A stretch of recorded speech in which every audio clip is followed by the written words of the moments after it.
Hello everyone, Agent here. We're going back to step 4 of Our Life Beginning and Always. It's a sort of little epilogue that'll follow up step 3. It's another 5-year time skip. Our main character and Cove are 23 years old. And it's just gonna catch up on these characters' lives. Okay, I'm gonna reroll some stats here.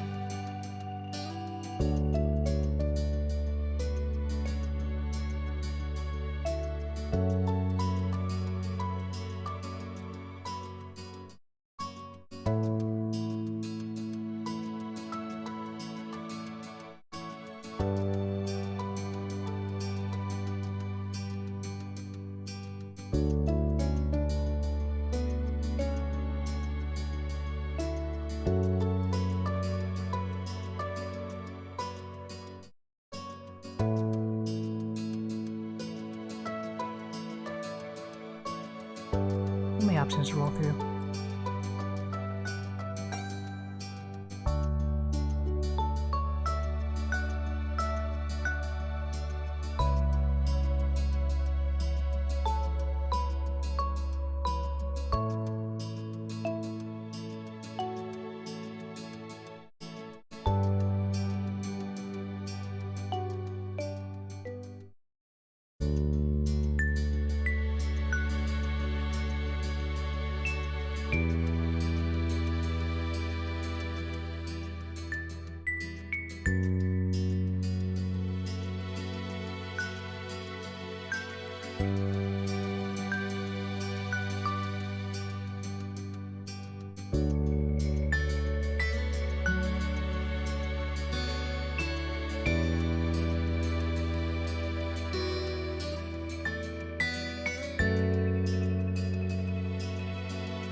Things you're not even gonna see.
Okay, let's see if we got any tattoos.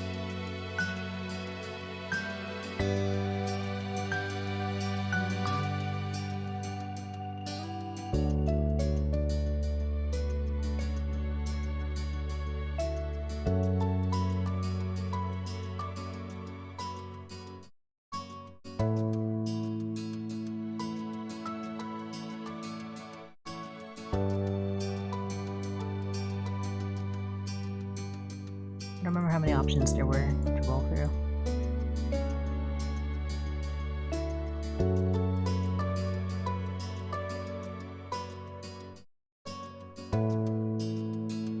Never mind that.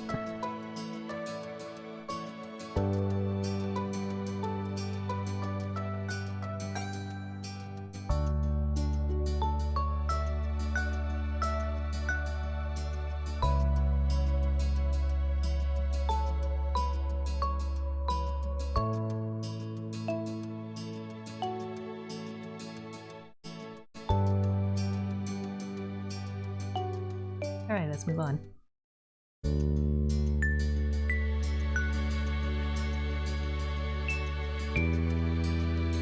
We're still in love and it's very beautiful.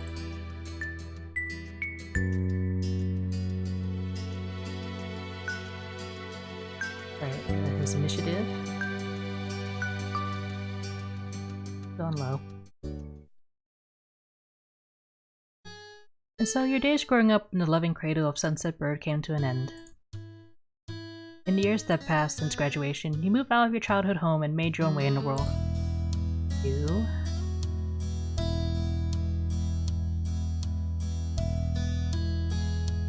with the cove, his fish, and the pets he picked. And you... had a business of your own. In the...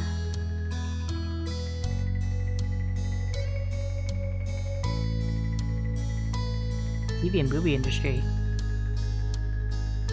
Your family members went through the same kinds of leaps into independence.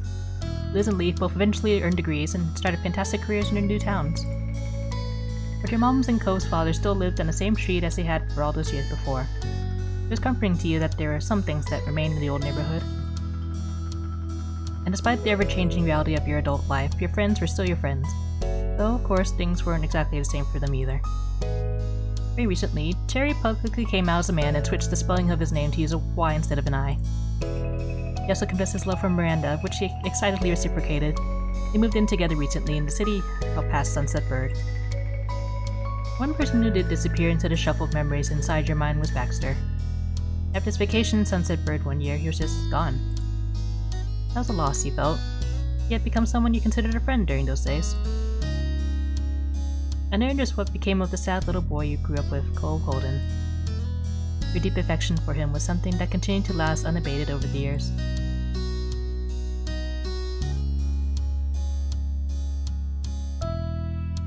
The two of you got engaged. He was your fiancé. The past years were certainly busy. You'll never forget the moment the love you had for one another was let out in the open.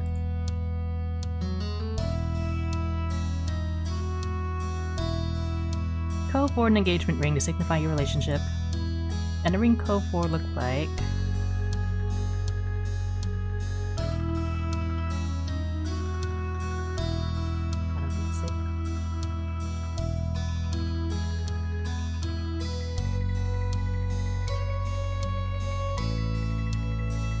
Gold or silver? Gold.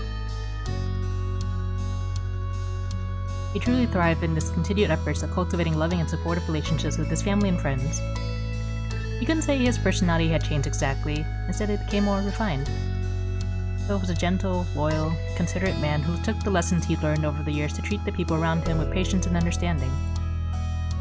When Cove eventually developed the picture of the future he wanted to have as an adult, you could see where he was coming from based on his past interests. Cove decided against pursuing a degree and focused fully on building up a career. He got a small business of his own, teaching surf lessons, and he still volunteered with Orca when his workload allowed it. As an adult, Cove was also able to recognize and have diagnosed that he was on the autism spectrum. It was something that hadn't been noticed by his doctors as a child, but he was still the same Cove he always was to you, and he was just glad to understand himself better. It thrilled you to see how happy and successful he'd grown up to be.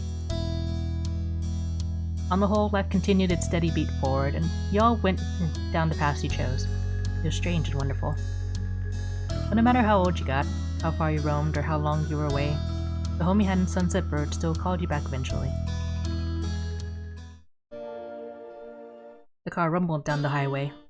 You started to zone out when a truck in the left lane loudly zoomed past. Your driver didn't remark on it, just like anything else this trip. You went back to staring out the window, letting the scenery pass you by. You did appreciate the spacious backseat of your ride. You hadn't known exactly when you would be coming in, so you decided to use a ride app rather than ask your mom to pick you up. It turned out to be a convenient choice. You looked forward to surprising your parents at the door. You smiled at the thought of their faces lighting up. Luckily, this hadn't been that big of a trip for you. You lived close enough that the travel hadn't turned into a big production. However, that didn't make the occasion mundane. For once, your moms had decided to have a modest celebration dinner for their anniversary. Unlike when you were growing up and preferred not to make a big deal out of it, this year they were comfortable having a party. As time went on, they had found being the center of attention easier to handle. You were happy to see it. With this going on, there's no way that either you or Liz would miss Mom's anniversary.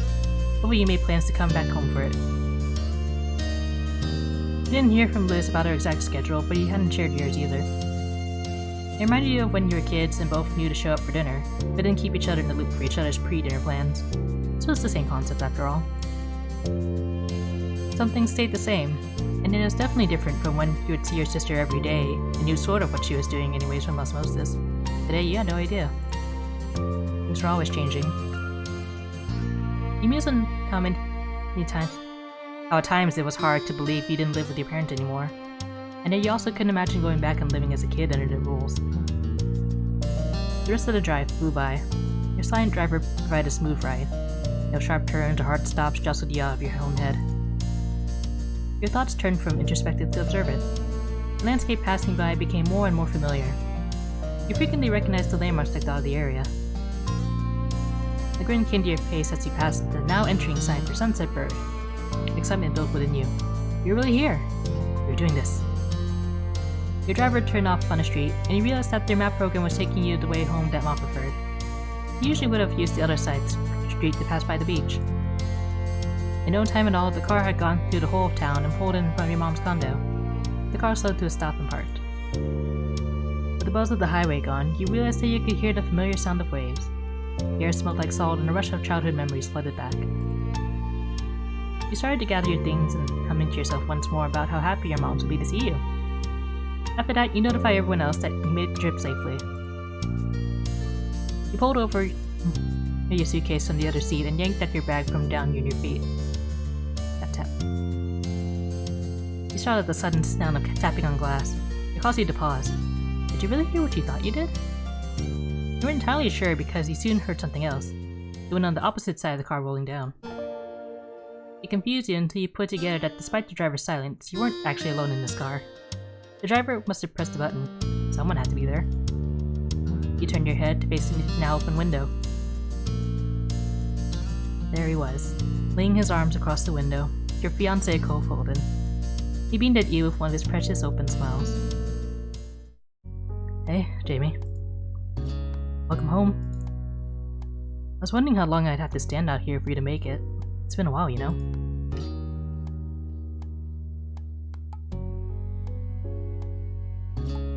Sorry to keep you waiting. He chuckled at your apology and inclined his head. Don't worry about it. He then gripped the top of the car door and pushed half of his torso through the opening. That was enough to make the driver break their silence with a sharp, "Hey!" Cove did not seem to notice and continued climbing in through the window. He pushed one hand down to the middle seat to prop his dangling body up. Missed you. He flicked his nose. You stretched your hand out and gave him a solid, friendly flick to the bridge of his nose. Hey! He gasped indignantly, but even then he couldn't cover his smile with his fake front. You're so cute. Not really. Cove's smile turned awkward as his arm started to bend lower, causing his body to slide downwards with it. He turned his head to the driver. Sorry.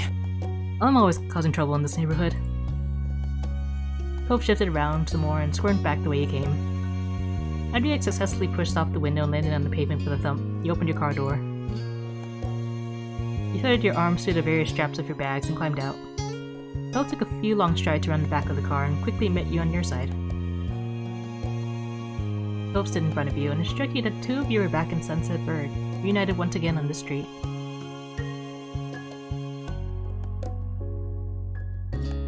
You held your hand out for a fist bump. You awkwardly bumped your fist and then drew his fingers back to mimic an explosion. Bam. This grin was so goofy that you were almost surprised when he didn't start going to the made-up, elaborate secret handshake reading. You were ecstatic to be around him again and absolutely thrilled that it was here in this town where you were together. Even if it had only been a short time since you had last seen him off, he had still missed Cove greatly. It somehow felt a lot longer. Given your different schedules and travel availabilities, it had worked out better for Cove to head out to Sunset Bird first. You had arrived the evening before, however, and secured a hotel room. Until now, you never had to deal with that inconvenience of being in a tourist-heavy area. Justified to get a place to stay close by during the heat of summer vacation season. him at your place was strange. Cove was basically a part of you at this point. You were allowed to feel whole again. Oh! You quickly shifted your luggage, then it struck you that you were a short one. You got in such a hurry it was left behind. You reached back into the car to pull it out. Cove stood aside as you made a dash for the door. You shouldered the small bag and felt relieved that you would be able to brush your teeth tonight. Got everything this time? You stood up straight, everything truly gathered up now in the car. You gave the backseat one last glance and then nodded.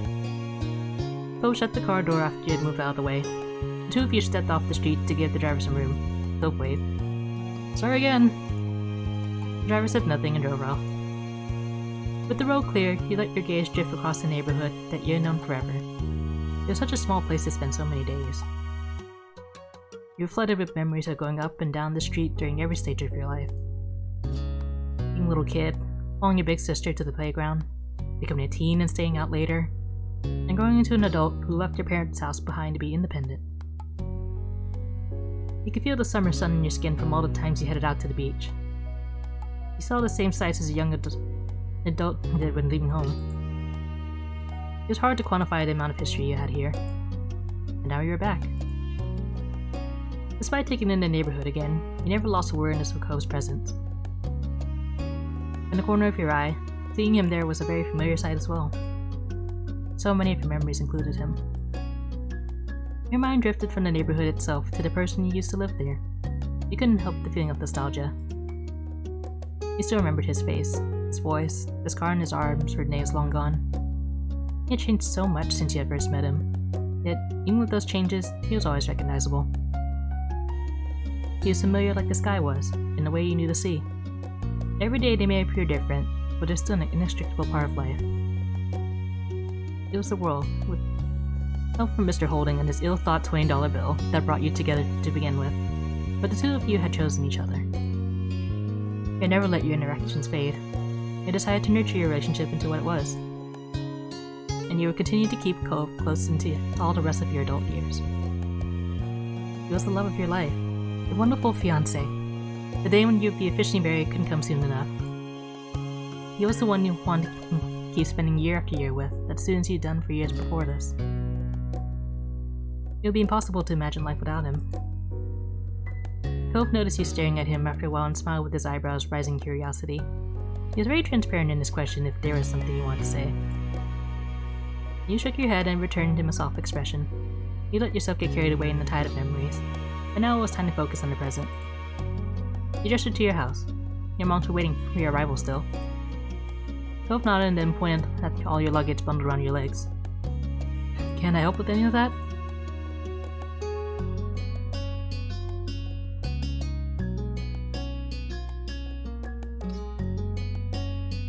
You can help with all of it.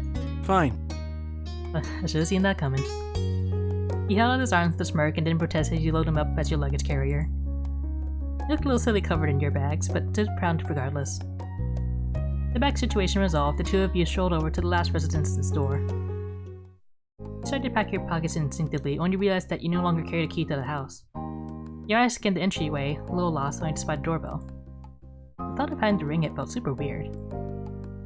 As you pressed the inconveniently placed button on the side wall, you remembered that no matter how much this place would always be a home to you, it wasn't where you lived. Being back here was like putting on a uniform after you quit the store where it came from.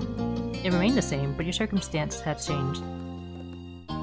Cove shifted on his feet awkwardly, obviously also thrown about you being stuck out here, keyless. You heard muffled voices and shuffling around from inside. Your heartbeat sped up in anticipation. The door swung open and there was your mom's smiling face. She immediately brightened at seeing you standing there. Well, well, well. Mom twisted her head back and gave a shout down the hall. Ronnie, guess who's here? There are more distant noises, no doubt Ma giving up from wherever she was to come see. Her high-spirited words rang out clearly. I hope it's one of my children! Mom snickered, still holding the door, only half open to hide you for a little longer. Cove flushed as if suddenly realized that he was going to be present for your mom's enthusiastic welcoming of you. You smiled to reassure him that he wasn't intruding. Ma finally reached the door and peered over Mom's shoulder. It is. Hello, Jamie. She gave you once over, patting the tops of your shoulders and moving down the sides of your arms before she nodded in satisfaction that you're in one piece. How sweet. This is a wonderful surprise. Mom inclined her head to Cove next, not leaving him out either. Hello, sweetie. You count as one of my kids at this point anyways. I have doubled a surprise today. Yeah. You grinned quietly. Cove bashfully waved at them. He didn't relax fully, but he had settled down at their welcome. Why don't you stand out there? Come on in! Your mom moved aside and held the door open for you, gesturing for you to enter. You stepped into the living room. It was comfortable and cool.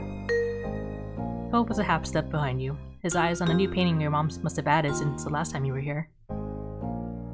Things were mostly the same, but there were more decorations since you had seen the house last. Mom may have gotten the urge for some interior designing again. It struck you how odd it was to be the guest, only observing their choices for the living space here, rather than a full-time occupant. Mom came up in front of you, excitement in her eyes. I'm so glad you're here. That's fine. You know your mom and I would have been happy to pick you up, but you're self-sufficient and responsible. That's okay. What matters is that you arrived safely. Mom appeared at her side with a nod. Welcome back, kiddos. You appreciated that your parents respected you as an adult, even if Mom still called you kiddo. You figured long ago that you'd always be her kiddo no matter how grown you became. It was part of the whole parent-child deal with her.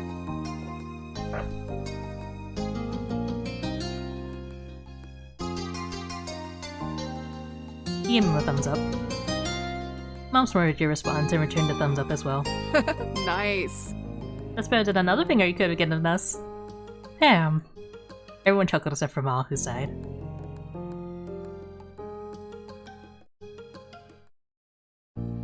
I wanted to surprise you. Oh, well, you succeeded. Your timing was lovely. It's always nice when I'm able to come by. Your mom's giggled, pleased. I hope things are going well for you both. You inspected the beaming faces of your parents. They both appeared to be doing fine. Are things sorted out for your anniversary yet? No problem. We're happy to help if there's something we can do. We've been plenty fine. It's been a little quiet, but that's not a bad thing. Mom placed her arm around Ma's shoulder and gave her a side hug. Don't worry about it. Don't worry about the party. We're just planning to eat at the Cypress, nothing fancy. Which is kind of a funny thing to say about a pretty fancy country club. The biggest issue has just been making sure everyone can make it for the day. Speaking of which, Liz will be arriving tonight. We're planning on picking her up later. I guess Liz isn't as grown up as Jamie. Mom snickered in her own joke, and Ma lightly elbowed her with a barely hidden grin. Shush. As I was saying, we could drop you off wherever you're staying if you don't mind waiting for that. I'm sorry there's not space for you in the house. It's gotten crowded in those old rooms since you and Liz moved out. I don't know where all this stuff keeps coming from. Sure you don't, Pamela. That's okay. Cove already has a hotel room I'm gonna be staying in anyway. Cove sent you some pictures of the place when he arrived. Stylish and roomy. It seemed very nice.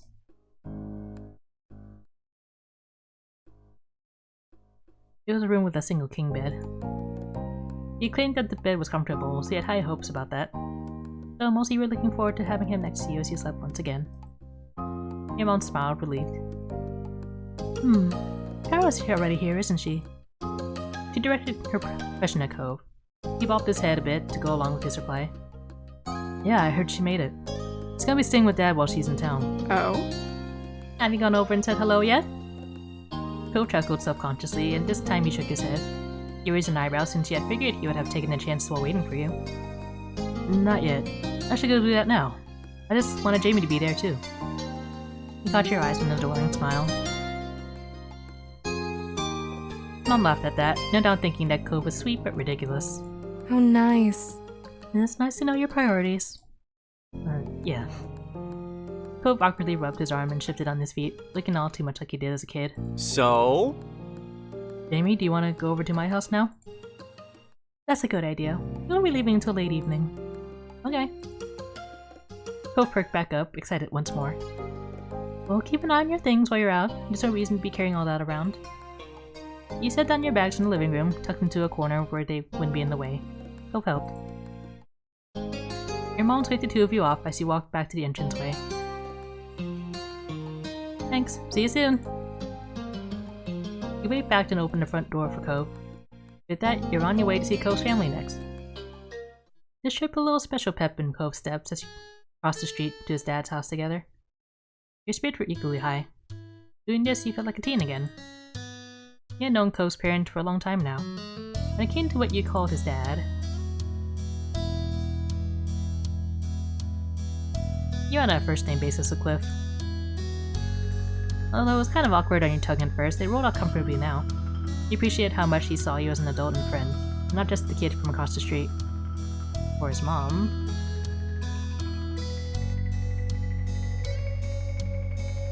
You were still on a first-name basis with Kyra. She always preferred that, even when you were still just a kid. Honestly, you couldn't imagine calling her anything else. Cove hopped up to the front door and didn't bother knocking. He twisted the knob and it swung open. With a grin, Cove gave you a gratified thumbs up. You shook your head in disapproval, but you both knew that you hypocritically supported his behavior. Cove went right into his old home. Cove was there, standing in his kitchen and basting a pan on the stove. His head turned at the sound of footsteps, and he brightened instantly at the sight of you both. Cove matched his enthusiasm instantly. If it was anyone else, he thought he was lighting up with a childlike joy over seeing his dad again.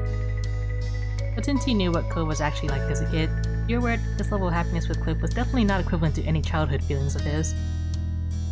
Dad! Cove! Cliff graciously pushed what he was cooking into a different burner and flipped off the heat. He rushed over to you both. Cove flew forward and met him halfway within a hug. Cove squished his eyes shut and held his dad in a tight hug. Cliff simply rubbed his son's back. The more of an adult Cove became, the more you turned into a big daddy's boy, it seemed. I missed you. I missed you too. It was sweet, and teasing aside, it was wonderful to see them at this place in their relationship after years of struggling to connect. When the hug broke, Cliff hooked an arm around his son's neck. He let out a deep laugh. Still can't believe you outgrew me. I really thought I had that on him after you graduated from high school, but then he had to keep going. Chuckling, he shook his fist in mock anger. Cove ducked his head and laughed in kind. Sorry, Dad. Cove's cheeks turned pink and he averted his eyes. He was becoming bashful, so he knew he had more he wanted to say. Cove softly added. Hang on, this window's freezing up.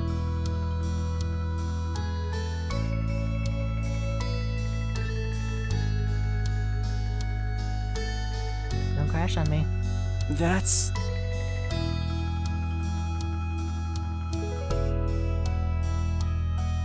But I was raised really well. His dad's expression instantly crumbled with emotion. He snippled. Cove put an arm around him too and tugged him to a side hug. He observed their little reunion fondly, happy to let them enjoy their moment. They're a perfect pair of sentimentality. Cliff eventually turned his attention to you. Hey. Hi, Jamie. So great to see you. He pulled away from Cove and approached you with a little wave. He was back to his cheery self.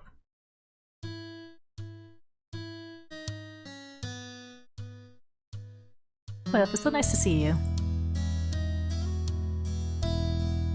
You hugged him. You went to him with your arms extended and a silent, "Is this okay?" question in your eyes. Cliff pulled into a hug without a second thought. It was a quiet sniffle. Miss seeing your face around here. Thank you. Cliff cleared his throat, pulling attention to himself. He crossed his arms. Before we get too carried away, it's not a real reunion yet. Kyra's still in the guest suite. I'll go get her. He eagerly bolted down the hall and you could hear every step he took. He then with a distinct knock. Kyra, they're here! It was only seconds before there was the sound of a door being yanked open. The pounding of feet hitting the wood floor grew even louder this time. My baby! Next to you, Cove let out a nervous laugh. His parents entered the living room and Kyra stretched her arms out wide when she swallowed you both. Cove went through easily.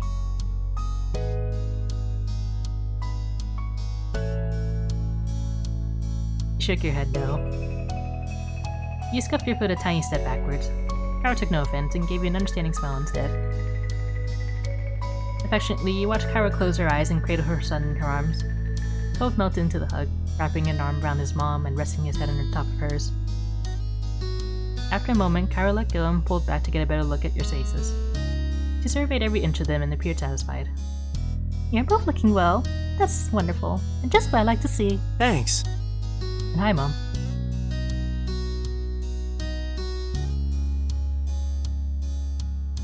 Mr. Kyra. She let out a happy sigh, her head tilted just a bit to the side. I missed you too. Kyra put a gentle hand on Cove's arm and gave him a small squeeze. Her gaze moved between the three of you. I miss all of you quite a bit too. So, well, how have you been doing? Kyra gave a nod for Cliff to go first. Carefully, he waved a hand. No worries. Oh, same old, same old. Still got the shop, still got my friends and family, of course. But still making the most exciting thing around here is seeing who will rent that one free condo. Incredible. Those New Year's such a snore. He snickered and he couldn't help but peek at Cove. He rolled his eyes dramatically, drawing out a few giggles from you.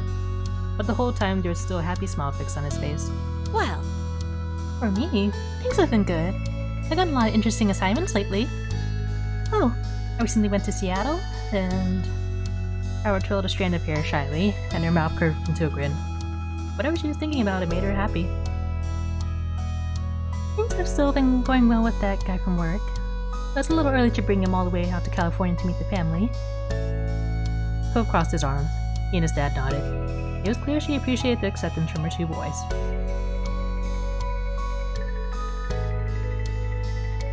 Mia silently nodded as well.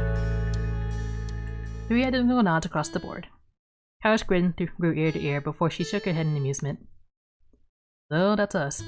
You two have plans for your first day back? The only thing I have to do is pick up Liz later tonight before we head back to our hotel room. Great. Great. He suddenly looked over his shoulder, his eyebrows pushed together. I'm glad you're here, but I just remembered that I was in the middle of cooking something. Only a small cackle escaped you while you fought off the giant grin taking over your face. Meanwhile, Cove erupted into laughter that had his dad shaking his head. That's fine, Dad. Go salvage what you can. I think it'd be nice to explore the old neighborhood for a while anyway, since you got the time. Cove directed the last part to you as he spoke, hoping that you want to go with him. You nodded automatically. You're already looking forward to it. That's a perfect idea. makes sense. I think so too. You should go enjoy the day. I'll hang back here so I won't be a third wheel. And someone's gotta keep an eye on Cliff before he catches the whole kitchen on fire. Mom, you're not a third wheel. Cove stiffly stuck his arms against his side like a little child, and a small smirk tugged on Kyra's mouth. He winked. You know what I mean. Have a good walk. I'll see you both later. Clearly, Cliff waved before going back to his cooking. Cove smiled warmly. Bye. Okay, bye. Bye. Cove trailed behind you as you walked into the welcoming summer sun. He stopped, closing his eyes to stretch his arms in the warm rays.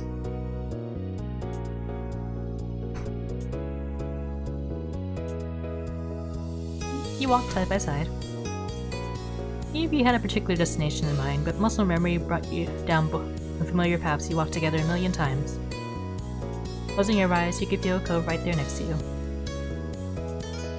His presence guided you while you sought out the sound of the waves crashing into the shore.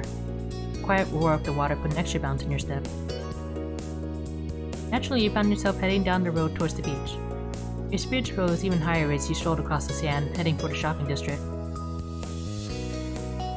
Arriving, you both passed tourists who were taking in sights for the very first time. Being local was a badge of honor you wore proudly. You casually walked past the shops. Over the years, some had closed down, but many of the stalls were still exactly the same as they were when you were little. Cove snapped his head as far as he could go to one side, so dramatically you couldn't have missed it. Something clearly caught his eye, but you couldn't see it. Please? Is the pretzel stand open today? Can we get one? When his gaze found you again, with the biggest smile, he chuckled.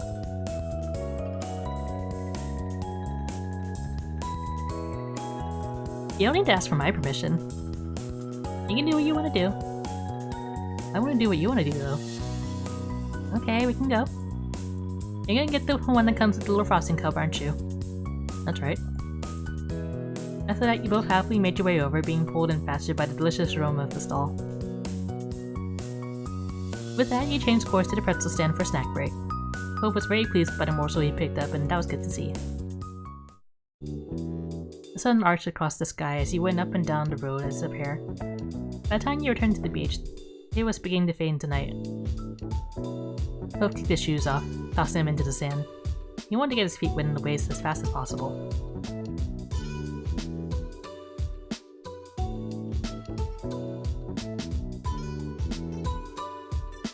to avoid the water. Content, you watch Cove wade ankle deep. You can already imagine how he's wiggling his toes far into the sand. Cove sighed contentedly. You follow his line of sight into the setting sun, painting the sky with hues of orange and pink. It really feels like summer now. He wore a bent smile when he turned to you. The light illuminated like a halo behind him. His sight took your breath away. In fact, it's hard to think of anything that feels more perfectly summer than moments exactly like this. Being here at sunset and Sunset Bird with you. I'm so glad we were able to come visit. I do like our living situation now over just being neighbors, but still. Actually, your gaze fell down to the ground. You just wiggled into the sand with your foot while your heart fluttered, thinking about what Cove said.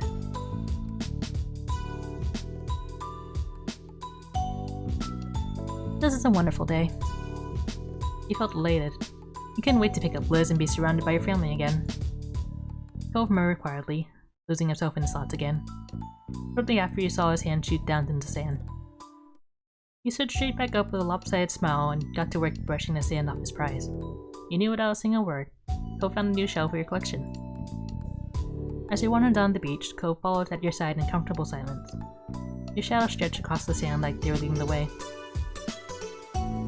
The only noise you could hear were the soft footfalls of your feet and the waves gently rocking into the shore. For a moment in time, it felt like there were only two of you in your own little world. Eventually, the bubble popped when you realized that your phone was going off. It was Mom, hoping that you were going to be back soon. Curious, Cove's eyes slid down to your phone. You let your hand fall back and down to your side. You held the phone pressed against the palm of your hand. It's Ma. She wants to know when we'll be there. Cove scratched the back of his neck and shook his head. His mouth twisted like you just had a funny thought. Dang, parents. Always trying to make us come home before it gets too dark.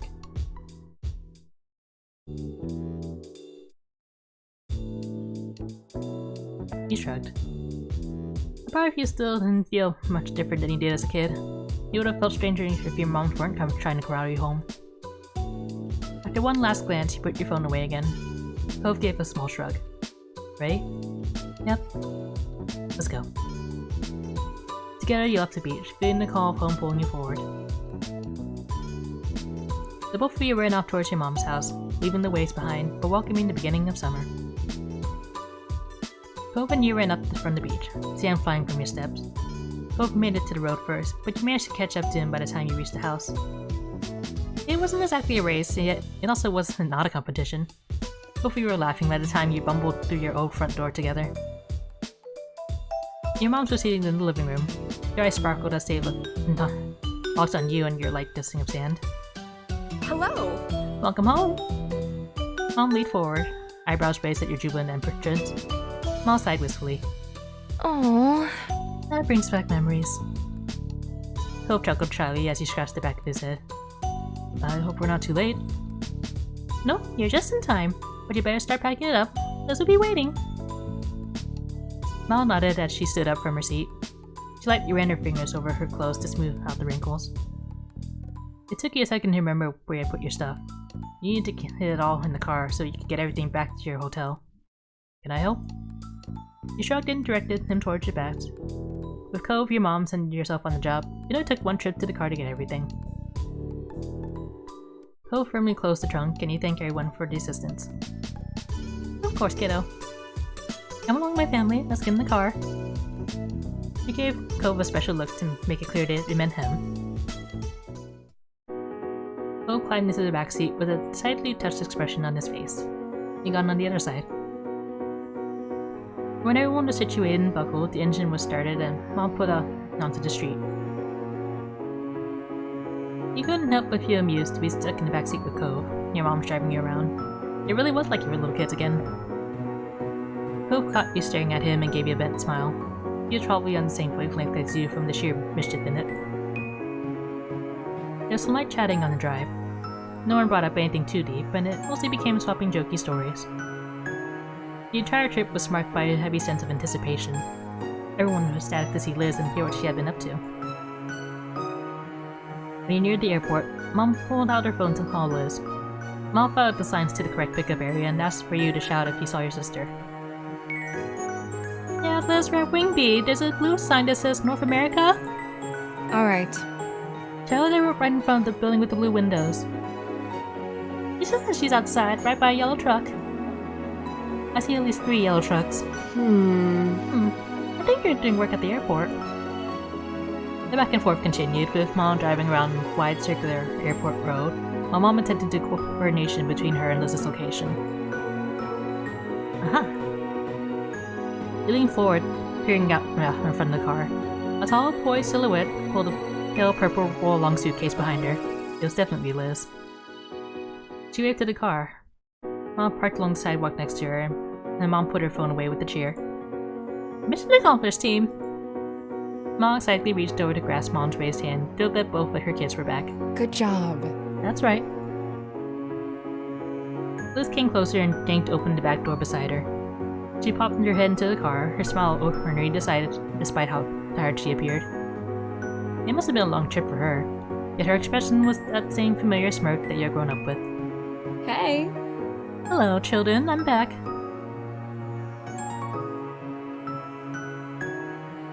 Oh hey, old grandparent who doesn't have any kids. Rude. You shouldn't speak to your elders like that.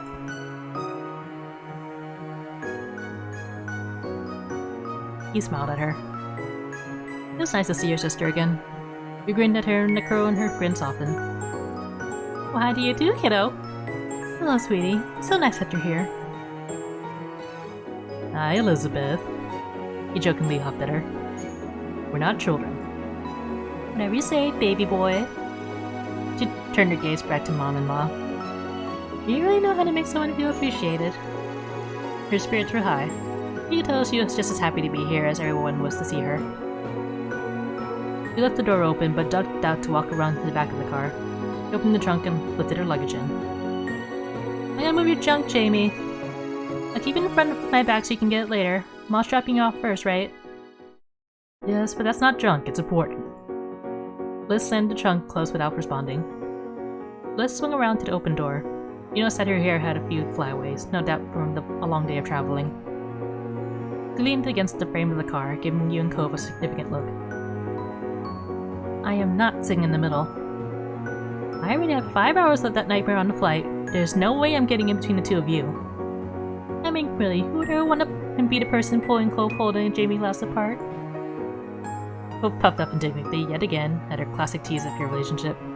This continued along like she didn't notice. So? I don't care how I decide who's scooting. I figure you can fight it out somehow. Cove glanced over at you and shrugged. He unbuckled his seatbelt and moved to the middle. Thanks, Cove. No problem. I'm almost disappointed it was so easy. I meant it when I said we weren't children anymore. It's just the middle seat. Liz shrugged, not losing any of her smugness. You're telling yourself that, and I'll keep taking the window seat. With the window seat open, Liz squished herself into the car and shut the door. When everyone was settled, Ma began to pull out. Let's go. We're off! Liz crossed her legs, compacting herself slightly. She braced most of her weight on the door behind her instead of sitting up straight. He gave her a little more room. Hopefully we finished the journey. This car is almost as old as we are. Now. And it's still just as good as you are.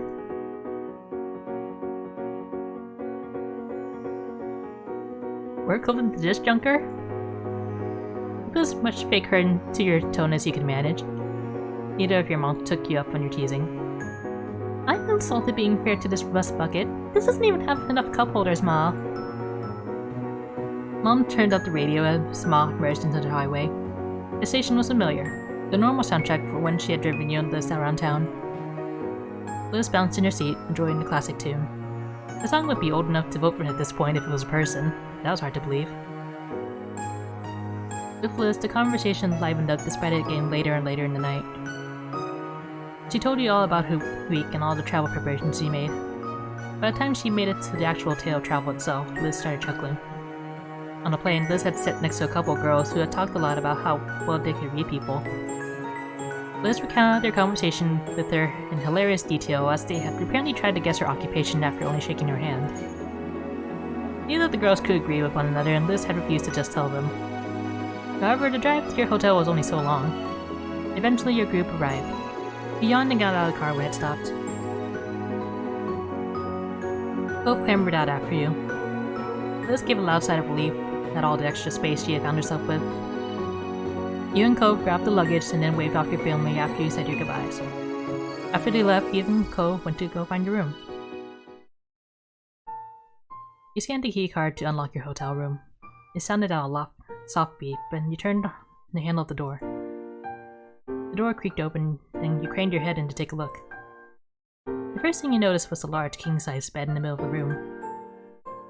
It was a prim, modern-looking space. It seemed clean and smelled faintly like floral air freshener. A smile played on Cove's face as he watched you take in the space. The bed's nice, huh? Which of us is gonna use it?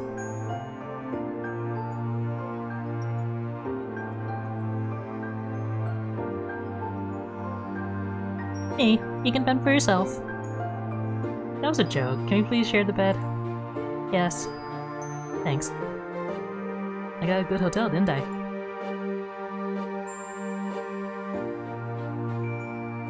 It makes sense you go for this one. Looks like your room in Kyra's place. Cove patted it exaggeratedly. Well, that room was like a good hotel room, so that means that this is a good hotel room. You and Cove continued to chat as you settled in. You unpacked some of your stuff and checked out all the room's amenities. Cove pointed out the mini fridge and started puzzling over what food could be ordered to the room. However, the fact was, you were both exhausted. It didn't take too many yawns before you both changed into your pajamas and called it a day. You had to hunt along the wall to locate the light switch. When you finally found it, you flicked it off with a sense of triumph. You turned your head over to Cove, who stood behind you in his pajamas. He was cozy and comfortable, but the pieces didn't match. You never minded that. Ready for bed? Cove smiled, a soft expression that was adorable. Alright. Okay, let's go to sleep. You walked side by side to your bed. With a small smirk, Cove mirrored your actions and hopped into bed at the same time as you.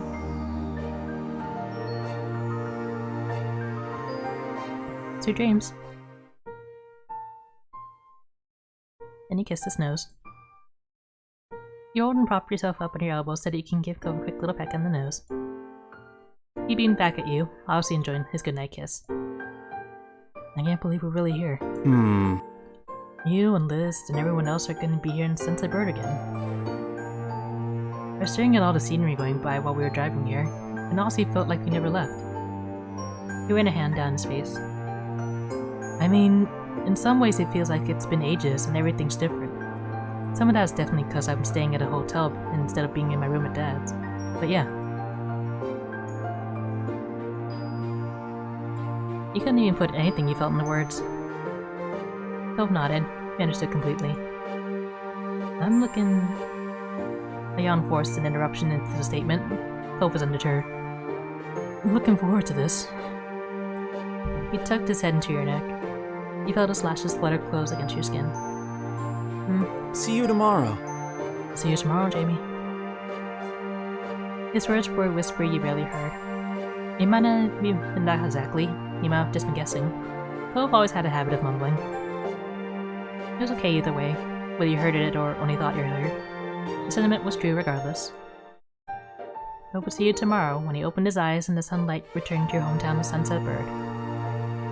You comfortably drifted off to sleep and eagerly awaited seeing Cove tomorrow as well. Your eyes gently opened to see a dim, unfamiliar ceiling. You recalled where you were, a hotel room. Yawning, your muscles felt relaxed and warm enough that sleep threatened to pull you under again. Morning. Cove's voice brought you back to consciousness. The heat made sense now. You needed a comfortable weight against you as your fiancé. His arm was wrapped and draped around you, and his fingers were lightly drawing shapes on your pajamas. You twisted over to face him fully. Morning.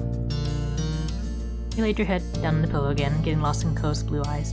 He hummed contentedly. Sleep well?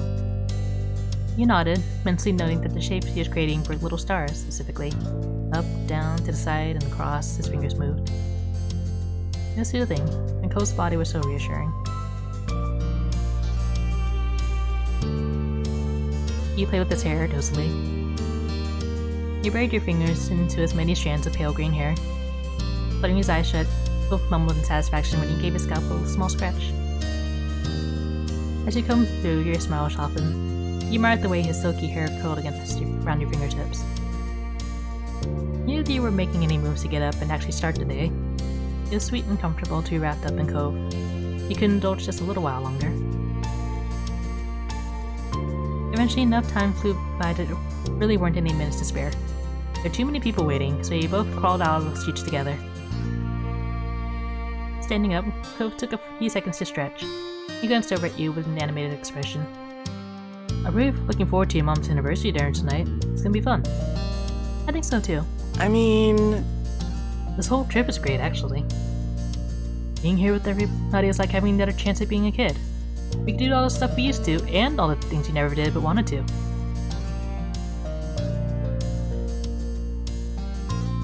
You nodded. Excited, you felt your heartbeat quicken. Both make an excellent point. There are almost too many possibilities. Well, we better get back to it, huh?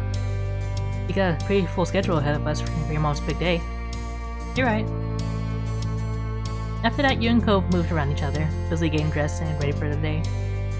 Light laughter and chatter filled the air at any time. Bags were packed and phones were sought after. You shook your head at Cove when he ran a hand through his hair instead of brushing it. Cove peeked at you out of the corner of his eye. He combed through his hair slower this time, untangling a snarl with his thumb. Yes? Wanna borrow my hairbrush? Nope. The brush was still out when you fixing up your own hair. You got it and dangled it near Cove. His fingers curled deep into his hair, working out another knot. He made no move to take your advice, so you shrugged and left into his methods. There's nothing else stopping you to now. In minutes, you were hopping to your ride and heading back to the neighborhood. There's another beautiful summer day in Sunset Bird. You couldn't resist rolling the window down so you could absorb it all during the drive. Cove sat across the seat from you, the opposite window. His gaze was locked outside, catching all the old landmarks the vehicle was passing. Your spirits rose even higher the moment you made it back home once more. Eager, you hopped out of the car and let yourself inside. Your moms knew you were going to be there that morning. But the second you made it past the threshold, an excited scream nearly scared you out of your shoes. Hi! Jamie, you're here! And guess what? I'm here too! While your heart rate settled, the broad wind quickly took over your whole face. Since your cousin moved out on her own, you noticed that she really found her own groove. She was still the same loving person she had always been on the inside, but she expressed herself in new ways. She was strong, kind, and smart. Over the past few years, she graduated college with a degree in history. Though last you heard, she was pursuing her dreams, working towards getting into the music industry. You look great. Thanks. Sleeping, putting her hands on her hips, Lee gave you a once-over. I'm not the only one. By the inside of your cheek, you shook your head, your skin warm with embarrassment. Don't be modest, I made it. You look happy. Lee leaned to the side to glance past you and meet Cove's eye. The grin on her face widened while she waved. Hi, Cove! Hey, nice to see you, Lee. I've gotten practically at dawn. It was a whole thing, but at least I made it here alive. Lee exhaled and slumped her shoulders to emphasize how exhausting the ordeal was. Behind her, Liz made her way over. She crossed her arms at the scene. I'm here too, in case you're wondering. You merely shrugged. Liz rolled her eyes, but her smile remained the same. You missed me. Cheer, Liz. Another friendly shout rang out in the living room. It was as cheery as it ever was from the many times you heard it over the years. Good morning, family! Your parents both came out from the side hall together. Good morning! Well? Now that everyone is here, I do have a little something to mention. Mom put her hand lovingly over her wife's. Mom's leaned over her and her head into Mom's with matching affection. We're all still having dinner together, but Pam here actually made plans to take me out to brunch to celebrate our anniversary, just the two of us. Please, she hooked an arm around Ma's waist. Sorry to push you out, but I'm sure this group of mature grown-ups will be able to entertain themselves for an afternoon. You don't need to find a babysitter or anything. Totally. Yeah, have fun, Moms. Don't worry about it. Enjoy your brunch. It works out, actually. An afternoon open means just time to meet up with Terry and Randy. Hopefully they're free today. Your two school friends still lived around the area. They knew you were coming for your mom's party, but when or how you might arrange to see each other wasn't set in stone. Sounds good. Definitely, we should call them. Alright. I have some people I'd like to say hi to as well. Liz had her cell phone in hand, ready to get her plans made before she was even done speaking. Arcing an eyebrow, she then directed the next part at Lee. Would you like to want to come along? You missed out on a lot of cousin bonding time in the past. Yeah! I'd love to. It'd be an honor to hang out with you, Liz.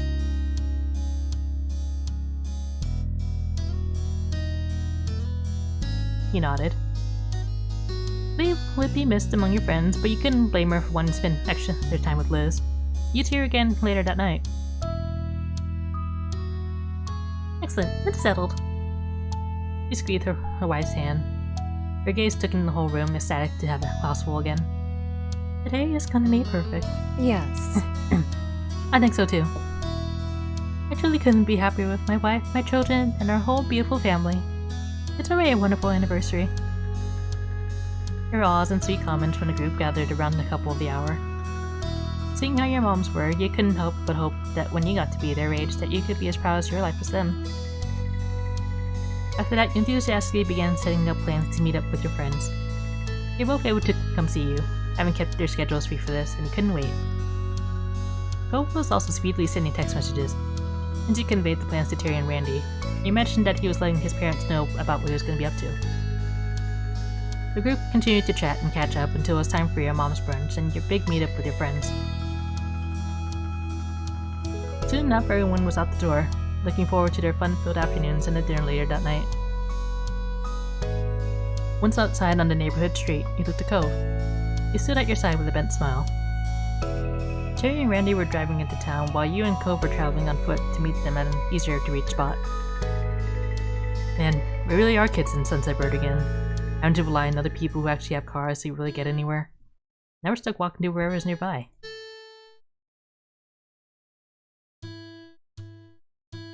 You nodded along in agreement. Thinking of Pebble with the toe of your shoe, you wondered if your feet would be sore by the end of the day. It had been a while, but your muscle memory could step in. You'd done this walk thousands of times. I'm just glad Terry and Miranda are able to meet up with us. They're worth going the distance. That's true. Let's go. You bounced forward several steps and shot Cove a playful look over your shoulder. With that, the two of you began your trip down the old road. It was a casual stroll into town, and before you knew it, you were at one of the large parking lots in Sunset Bird. It was the one that used to have the little crepe stall. Knowing the delicious smell, you got lost in thought. The store did well enough that it moved into a full-size building a couple years ago now. You'd seen pictures. It was really cute. The parking lot was now just, well, an empty lot that cars could theoretically park in. That made took the offer. Wolf pulled out his phone, texting Terry and Randy in a group chat to let them know that you made it. Someone must have answered already, because Cove gave you a status update while still staring at the screen. Randy texted, "I can see you." Oh, really? The blare of a car horn cut you off. You and Cove both turned toward the source of the noise, while the windows rolled down. Hey, buddies! Your friends had arrived, making a spectacle of it, as expected. Being the only car meant that you got to pick up the lot, so they pulled to a stop in front of you. The window closed back up, but instead, the two front doors popped open. Jerry and Miranda stepped down to the pavement. Hi, Cove. Hi, Jamie. With a cheery wave, Miranda skipped towards you. Jerry, on the other hand, walked speedily over to Cove, squeezing him into a hug. A quiet laugh escaped Cove, along with the majority of the air in his lungs. He didn't fight the constriction, but instead gave Terry's back a pat with large grins spreading across his face. When he let Cove go, and Terry came right up to you, he held his fist up for you to bump it.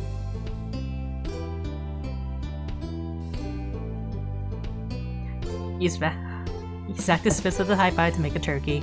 Again. Terry nodded sagely. You wiggled your fingers as an added hello. Gobble, Jamie. It felt so nice to have your friend group reunited as adults.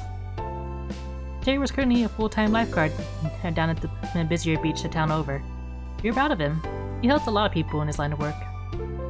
And in recent years, you and Terry were able to form an even closer bond. It was reassuring to have a friend who knew what it was like to go through changing parts of their identity. You could go to him for understanding, and he knew that Terry felt the same about you. Miranda took Cove's hand and one of yours in the other. Her eyes alight, she gave you both a gentle squeeze. So great. I'm so happy to see you again. Hi Terry, hi Miranda. He answered assuredly. It was clear that he was equally glad to see them. This reunion was long awaited. For a while, Miranda had been working hard as an assistant at a school while continuing her own education. She also kept busy running a small online shop, selling crafted knickknacks she made.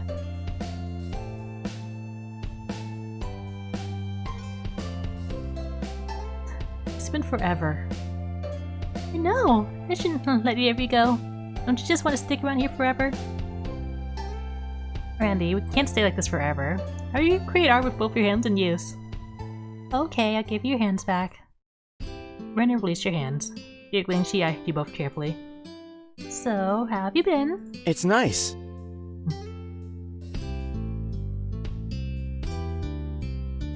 It's fantastic. That's cool. Yeah, I'm really glad for you. You stood more confidently and straightened your back. I made her giggle again. You're sparkling. What about you? I'm super. Terry sidled up next to Miranda and put his arms around her shoulder. Sighing dreamily, Randy chuckled up at her boyfriend. Yeah, things have been unbelievable. He pressed his cheek against Miranda's and she let out a light squeak. That's how you put an amused grin on your face. Your friends made a wonderful couple. They knew each other well and cared about each other so much. There's no shock at all when you heard the news that they started dating. The corner of your mouth curled playfully while you took in the warm welcomes all around. At times it was still kind of funny how your group of 4 friends evolved into 2 couples. Not that you're complaining about it, you thought it was an amazing thing. Cove then pulled his phone down and peeked at the screen. He repeated the motion every so often. He raised a curious eyebrow at his unusual behavior. Cove was too focused on whatever he was doing to even notice you noticing him, which was even stranger. So... is there anything either of you want to do while we're here? Any place you want to see? I'd be up for a lot of things, but actually, there's something that I want to do right here. Oh yeah? What's that? Terry poked at Cove's arm playfully. Miranda met your eye, silently asking if you had any idea what Cove was talking about. He shrugged. I just want to see my friends. Huh. Well, if you're already doing that. Well... True, but I could be doing it even more. You, Terry, and Miranda all turned to Cove with identical incredulous expressions. His chair moved to a point past you 3, and you heard the scrape of sand and gravel underfoot. Someone else stepped into the parking lot. Startled, you jumped at the call with a warm voice shouting over. Sup, guys and gals? Running a hand through his hair, the person who crossed the lot was unmistakably Derek Suarez. He was beaming the whole way. Hi, Jamie. It's been a while, huh? You hugged him. He was like crashing to a brick wall, but you wrapped him in a tight hug. He didn't hug you back at first, but when his initial shock wore off, you felt his hands around you. I missed you. His voice was sincere, and it made your chest tighten bittersweetly. You couldn't help but wonder how things might have been if you had lived closer together. Whoa, you're ripped, whoever you are! Beaming, Derek scuffled a few pebbles under his feet. You shook your head amused. You're still the same boy you remembered. Oh yeah, thank you for noticing. Hi, I'm Miranda Eckert, and that's my boyfriend, Terry Brooke. Hey there. It's good to meet you both. I'm Derek Suarez. He held his arm out for a handshake, and Terry grabbed him first. He floppily took Derek's hand in a low, jokey way, making him grin. Miranda went after and instead politely shook his hand. Derek's expression softened immediately. He had a good feeling that everyone would get along really well. Cove put himself next to Derek. Happy, he clapped a hand on his friend's shoulder. Hi, thanks for coming. Thanks. Of course. Thanks for inviting me. Sheepishly, Cove looked back at you and the others. That's when it clicked in your mind. It wasn't his parents that he was texting earlier, it was Derek the entire time. Derek's is in town for a few months to help my dad and his dad with some work. Yep, I'm working on my own business thing too, but I'm still involved with running the scuba shop when it's called for. Very nifty. Humming, Derek elbowed Cove. So? But hey, We don't have to stand around here for my sake. What's the plan? Let's hit the town. Eager to get going, everyone piled into Terry's car. The rest of the afternoon was spent visiting spots over Sunset Bird, laughing and reminiscing the whole way. Once it started to get late, Terry brought you and Cove back to the neighborhood. You didn't have to walk there after all. You didn't get out until promises were made to see each other again before your trip ended. Side by side, you and Cove stood in the street and waved at the car as it drove away. Terry tapped the horn for 2 honks while Miranda stuck your hand out the window to wave back. You caught Derek in the back window, giving you both a wide grin. Sighing as soon as the car turned down another street, they were finally out of sight. Well, that was one party. Time for another. Ready to go see your moms? You glanced from Cove over to your childhood home quietly. Yeah. Spirits high, you and Cove crossed the distance to your house. It was almost time for the anniversary dinner. You barely stepped over the threshold of the condo before Mom descended, eagerly welcoming you both. The usual greetings were followed by questions of everyone's well-being, after which the conversation moved on to excited chatter about tonight's dinner plans. Cove excused himself to the restroom to freshen up before being on the move again. When he returned, you were shocked to see he had entirely changed outfits. Where did that come from? I packed it with me so I can get dressed before the dinner without having to go back to the hotel. Didn't you? Or maybe you have stuff still here at your mom's place? No, it's not a formal meal. Huh. But your mom's party. It's at the country club. Yes, that's normal. We can wear what we always do. It'd be different if we were going to one of the club's parties, but we're only going for a regular meal. Cove was befuddled by your explanation as you were with his actions. He threw his arms up, desperate for understanding. Seriously? How can you not dress nicely for a country club? I don't think this Cypress is as special as you decided it is. You saw Ma, she wasn't in formal clothes, and she's one of the guests of honor. His frown wobbled and his cheeks became far pinker. He looked down at his own self regrettably as he pulled at the cuff in his shirt. He seemed more like a scolded child than a grown man dressed for the latest charity gala. I thought she was gonna get changed while you and me were...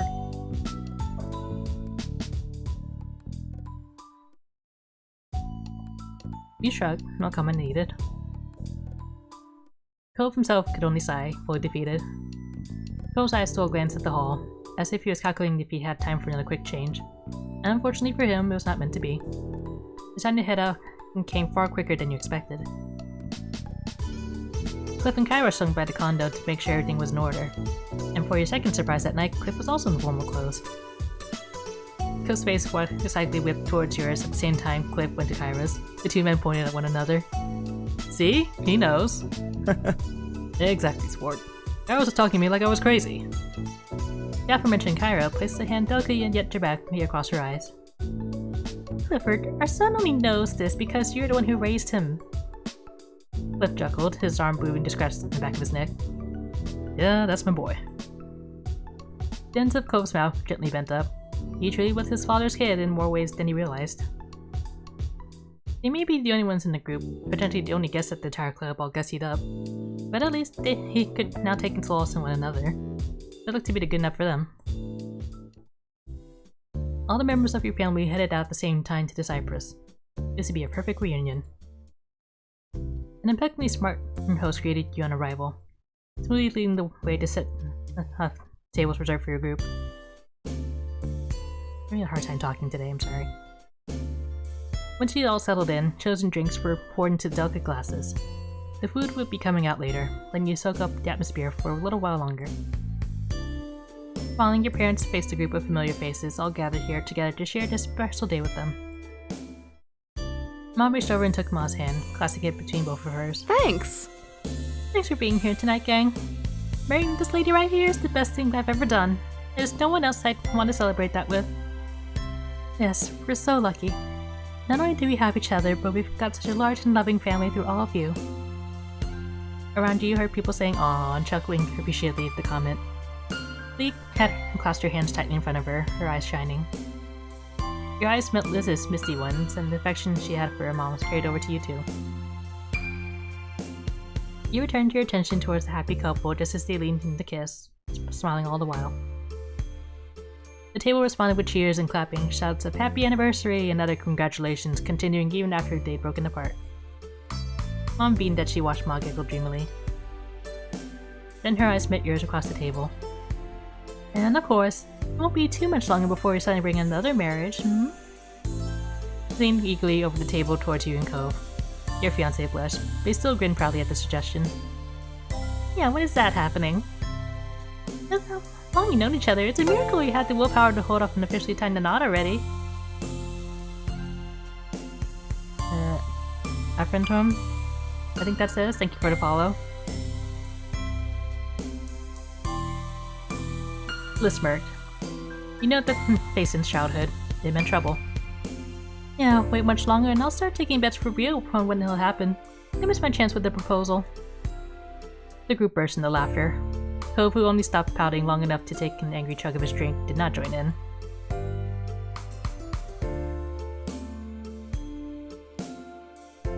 You stuck your tongue out at them all. Silly comments deserved a silly response. It did lead to a second round of laughter, but you could live with that. The waiters reappeared, delivering delicious plates of food, and the dinner began in earnest.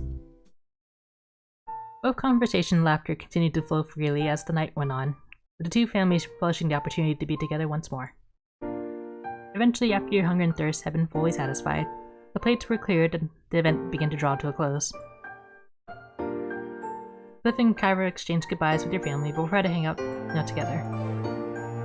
Cole waved his goodbyes to his parents while hanging back until your moms were ready to head off. You were getting to lift back with your moms. It was already late, so you discussed the possibility of going straight to the hotel rather than going back to the condo, but Cove had asked if they'd mind taking him back to the neighborhood. He wanted to visit a little longer. Your moms had happily agreed. Liz and Lee were feeling tired, so your mom swung by their hotels during the trip home while you and Cove made the full journey with them. Lying in the backseat of your mom's car with Cove felt more than a little nostalgic. As your eyes drifted over to him, his head resting on the window, it was hard to believe how much time had passed. Mom stretched as she got out of the car, smiling over her shoulder as she headed towards the house. I'm gonna put my feet up. You two joining us? Cove shook his head. No thanks. It's your anniversary. You don't have to entertain me. I'll take a walk. It's never any trouble to have you over, Cove. You alright with that? I'll do as he pleases, Lottie. But you better not stay out too much later or there'll be trouble.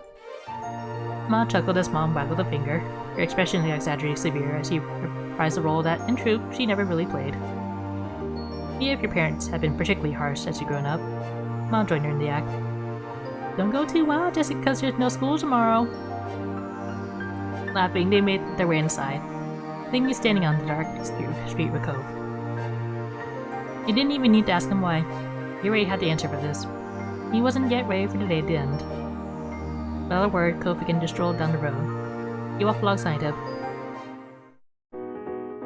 You know your destination long before you arrived on the dark and utterly deserted beach. There are no lights down here, nothing but the moon and the stars for illumination.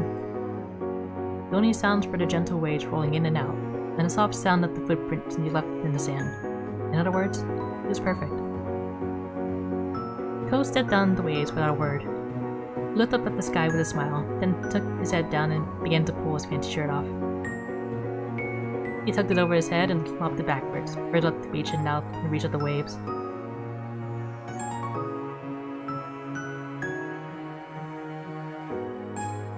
Wait for me? He followed into where the waves began to lap at the beach and began to weigh down the water. Cove slipped his dress pants off and tossed them back in roughly the same direction as his shirt. He was down to just his polka dot boxer briefs. Sometimes he was really struck by the ways in which he was braver than his younger self. This was definitely one of those times.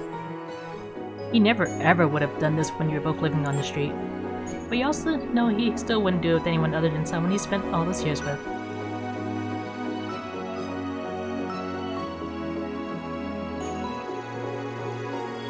You decided you didn't care if your clothes got wet.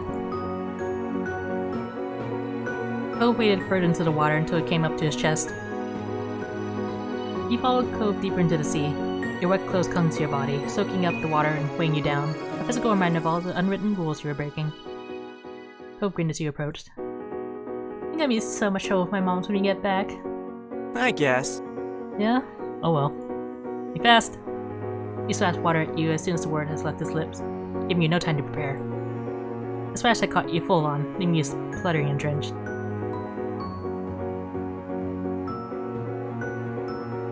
He swam away. Cove swam after you, laughing. I'm sorry, I won't do it again. Cove sighed, then looked at you mournfully. The sudden shift in mood alarmed you, but those words disappeared as soon as he opened his mouth.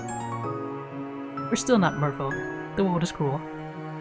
He stickered. After a moment, Cove's mock sadness broke, and he joined in.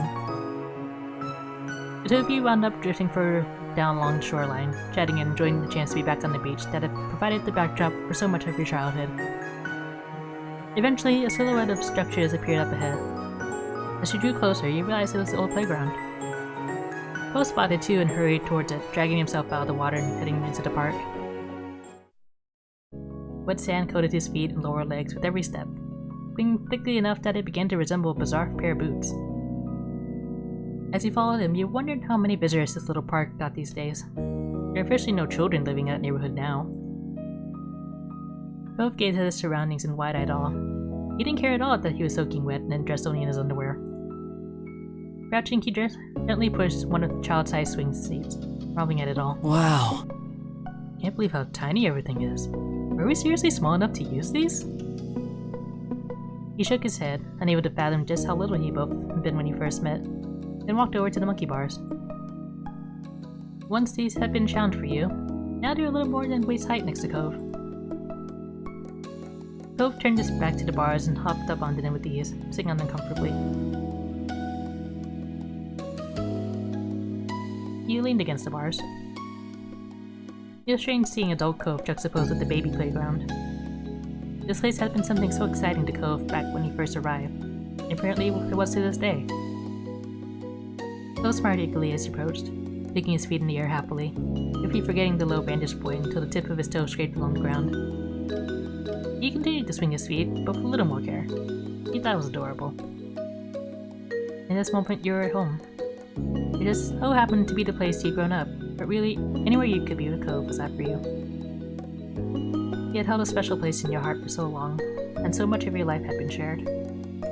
You'd grown up on the same street, which had given you some common ground, but it went far beyond that.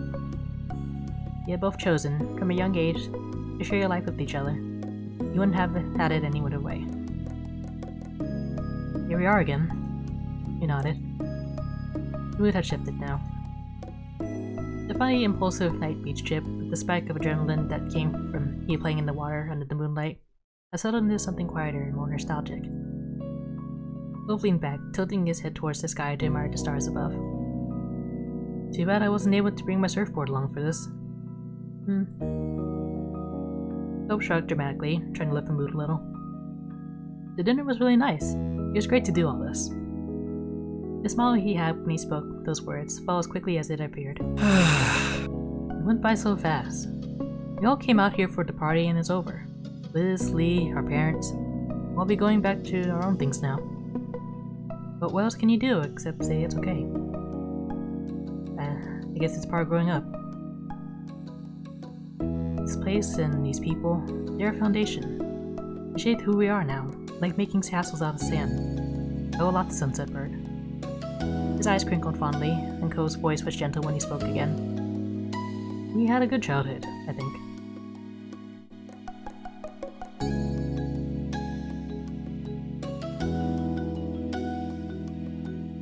Wow, you're sounding so old now, he joked. Seriously? It's just how I feel. He shook his head, sighing heavily. Alright. His smile took on an uncharacteristically harsh twist. You had a feeling where this was going. You better get home before your dumb parents who don't know anything get mad. He had to laugh at the half-hearted impression of the sour kid you once encountered in this very park. He chuckled along with you for a moment before tapering off. I hope we don't get grounded. The jokes kept coming. It was very amusing to imagine that not only could your mom somehow ground you as a fully grown and independent adult, that their powers extended over Cove as well. As much as you were enjoying being back here, Cove was right. You had to accept that you needed to go now. It was late, and your moms were still expecting to see you before you got a ride back to the hotel. Cove hopped down from the bars, landing easily on the ground only a short distance below.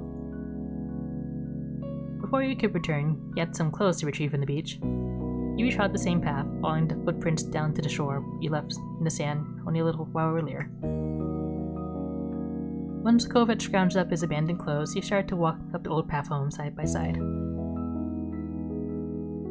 Droplets of water slipped down your skin and fell onto the road as you made your way back to your mom's house.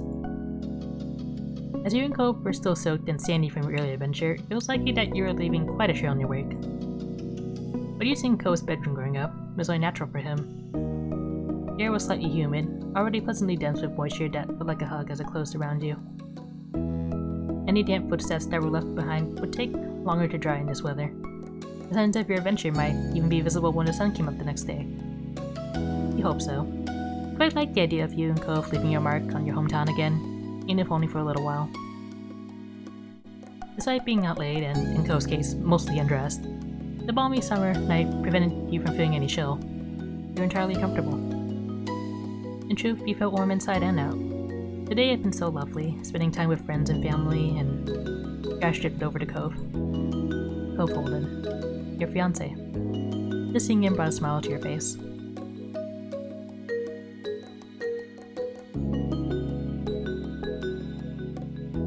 Cove, you make me so happy. Cove turned to you, his eyes wide and adoring, and he bit his lip as he smiled shyly.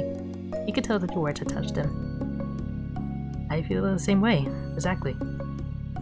He held your gaze a moment longer, looking straight at you as he spoke again. I love you. Love you forever. Kissed him. Catching him by the hand, you stopped Cove in his tracks and pulled him close. Your heart somersaulted as your lips met. At this moment, with the quiet seaside town at rest, you felt like it was just the two of you in the world.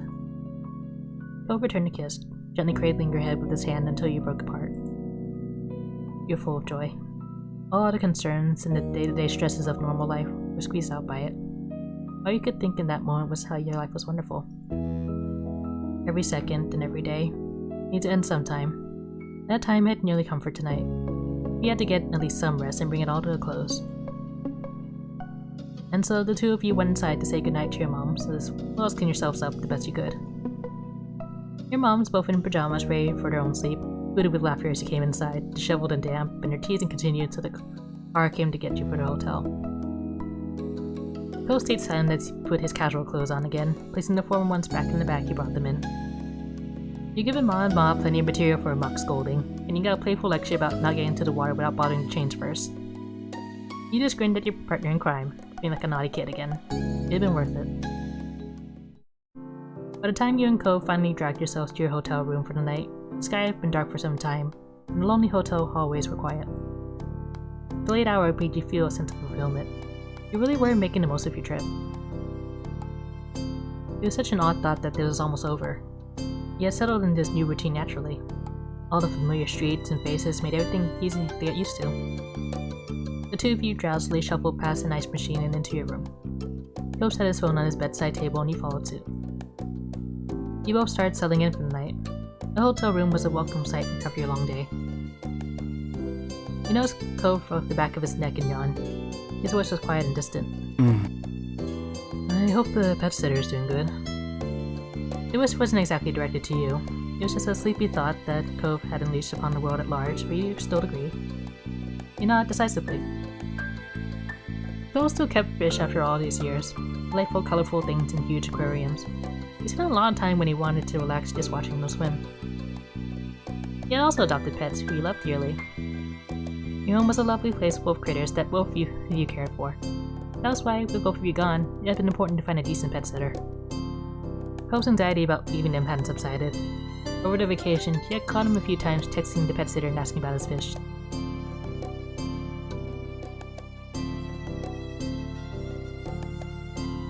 I'm also a little worried.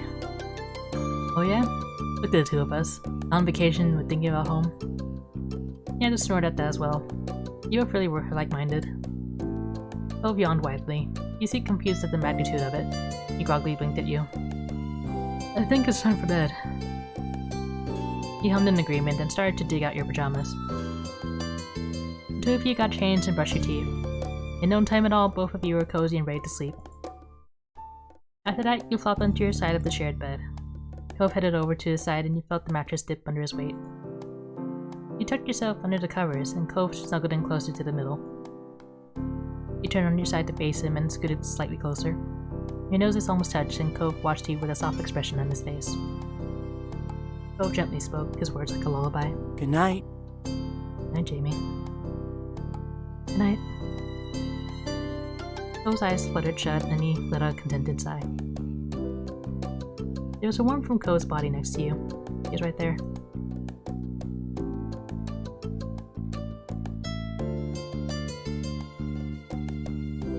His presence was comforting, perfect for lulling you to sleep. Your eyes felt closed sometime after. You were not sure exactly when, only the fact that they were now too heavy to open. You felt a mixture of bitter and sweet emotions. You were happy to be here, but sad it was empty.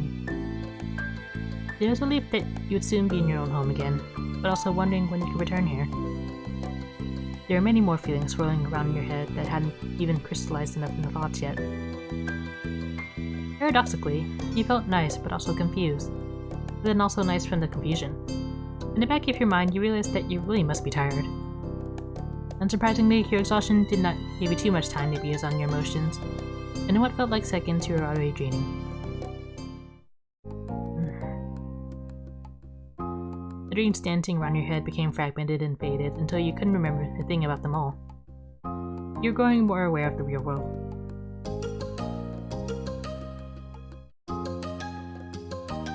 You woke up on your own. You pouted and squeezed your eyes shut. The world started to darken as sleep pulled you back under again. Cove could be the responsible one, you decided. You just weren't ready for the morning yet. You sat up fully with a big yawn, stretching your back, then your arms, and last to your neck before accepting the day.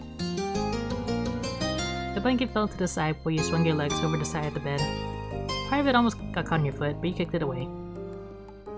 Cove slipped out of the bed on the opposite side. Today would be your last day in Sunset Bird. The only thing you had planned was some family time in the old neighborhood. You figured you'd see where the day took you from there. Yawning again, you glanced over at your clothes. There's just one more day to live out of your bag.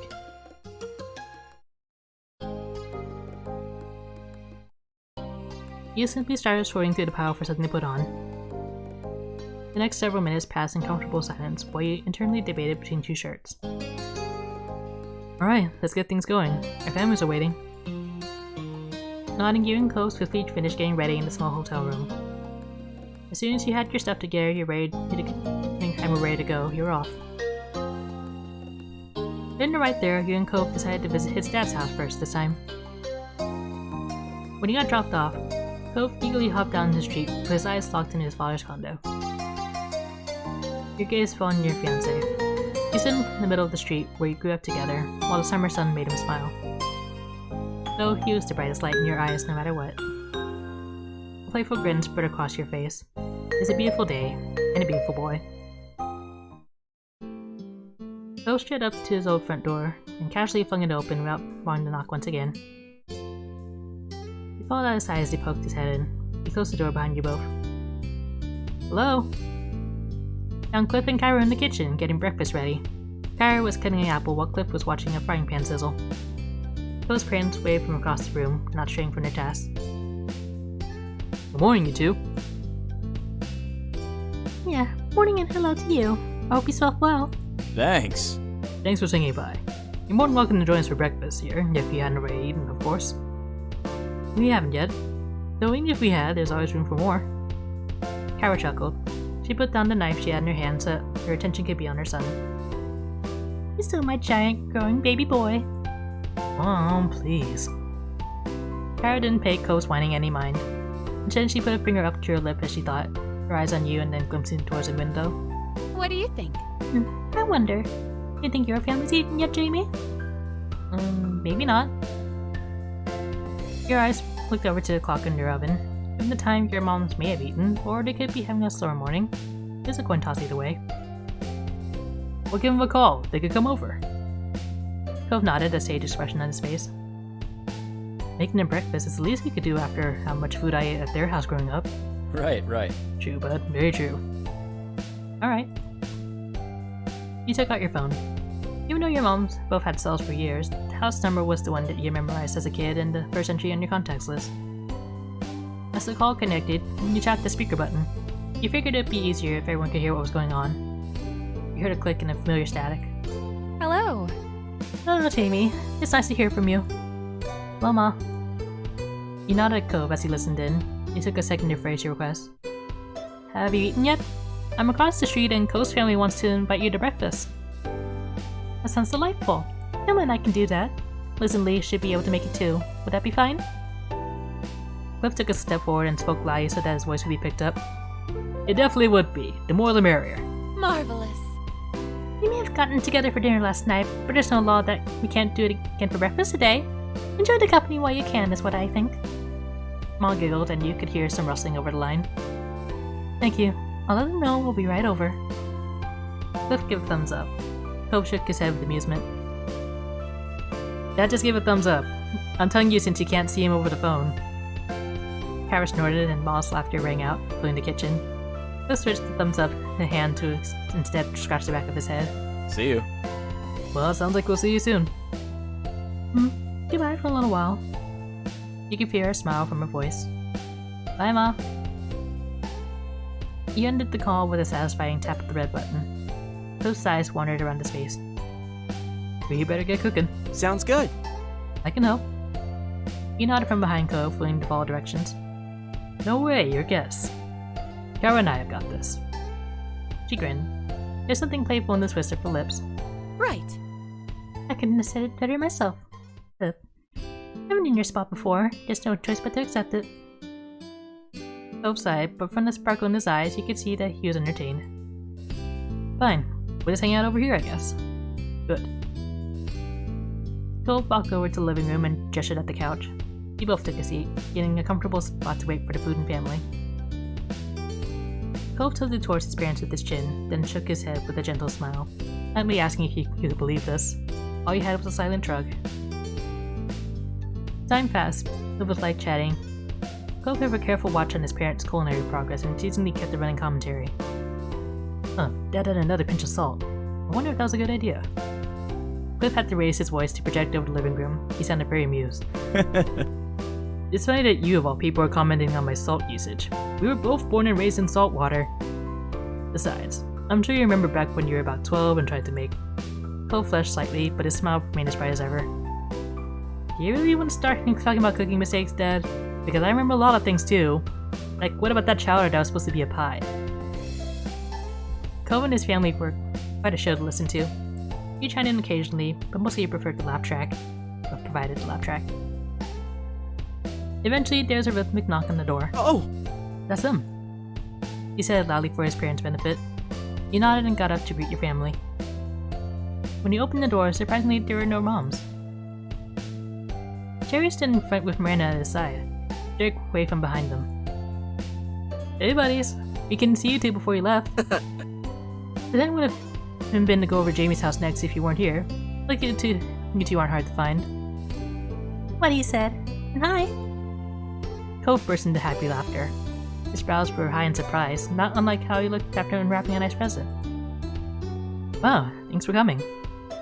"Hello." Kara's voice carried through the house from the kitchen. Both likewise projected. Great, the whole gang will be here. You heard the sound of a cabinet open and shut. A pan clattered and the faucet turned on. Are we interrupting something? "No, my family is eating breakfast with us. It should be over soon." Yep, but my dad always makes a ton of food anyway. It's no problem for you guys to join. Cove waved off their concerns before pausing with a thoughtful hum. The only real problem is, do we have enough places for all these people to sit? He peered back into the house and started counting the dining room table, chairs, and bar stools. 5, 6... Cliff interrupted when Cove began trying to use his fingers to connect the different chairs to different guests. No worries. Don't worry, some people can squish together on the sofa, so it'll be fine. This really is going to be a party. Well, I'll be happy to accept the invitation. Yeah! You have to be crazy to skip out on this. Thanks. Thank you for making room. We're really glad that you came. Your three friends finally piled into the house. Before they had a chance to settle in, the doorbell rang. Only Miranda had sat down. Alright. Now that has to be them. People laughed as he walked back to the door and opened it up. He was right this time. His parents, Liz and Lee, all crowded on the front steps. They squinted into the house and were surprised at just how many greetings were said. The sheer force of the chorus of hellos was impressive. What? How did they beat us here? How late did Jamie call you? We were literally across the street. Terry snorted at your sister's confusion. He seemed quite pleased with himself. We were surprised. We called ourselves. Cool. Very cool. Cliff smirked as he adjusted to sitting on the stovetop. It is a little more crowded than expected, but we're making it work. Cove led the final group to contemplate the picture inside, and they took the chance to greet you along with everyone else. When the excited energy buzzing around the table started to calm, you had a second to truly appreciate this view. The most important people in your life all together again. It still felt too good to be true to have everyone here. And then you noticed that Kyra stood back up. She clapped her hands once in a satisfying smack. Any whoosies? I hate to interrupt, but I thought you want to know that the food's done cooking. Cliff crossed the floor to place a pile of silverware on the table, and then he dropped stuff off on the other surfaces around the rest of the living room. When he was done, he gestured towards the food. Okay. The plates are in the kitchen. Serve yourselves and sit wherever you like. The guests happily formed a line, and the meal was steadily passed around. Before long, each person claimed a seat in the whole of the living room area. Some at the table, others on the kitchen island, and some situated at the couches. Conversations trickled across the various clusters of friends as everyone dug in. Cove finished his plate in record time with a pleased sigh. He put his fork down and surveyed the room. This is really cool. This is how we're getting to do this kind of thing. I like this too, Cove. I hope we'll be able to make this happen again. Of course! There'll also be more reason to get the gang back together in the future. Yes, the two of you might even dare to celebrate your Philly anniversary every year. The smirk on Liz's face grew only wider as your mom's giggled at the cheesing. Ma shook her head, chuckling softer now. Josh. True. Honestly, we just might. You made a good point. It does come around every year. You should. Seriously, you deserve a big celebration for your magical day. The kids are right. You got a lot of people who want to appreciate. You gotta give them a chance. It's true. I know I have a lot to thank you for. There were more nods of agreement around the room, and your moms took each other's hands for support. You were expecting so much encouragement. Well, think about it. She'll think about it and I'll tell Lion to stop thinking so hard if she doesn't agree. Damn. Good. Good job, Mom. Now that's settled, let us enjoy to continue this perfect gathering.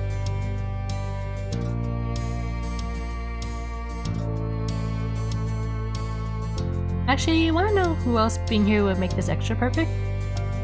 As amazing as this was, you couldn't help but think of absent faces. In seconds, everyone's curiosity turned attention to you.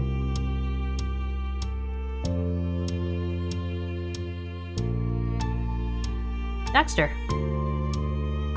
Cove turned to you with a generally thoughtful look. He wrote that his forearm while he composed his thoughts. I think I'd be up for seeing him again. It'd be kind of interesting to see what Baxter would be like now. Yeah, I think so too. You at least have a ball with everyone gathered today. Ooh. Yeah, Baxter was that cool guy with the eye shirt and the fancy rental car, right? I liked him. He was pretty nice.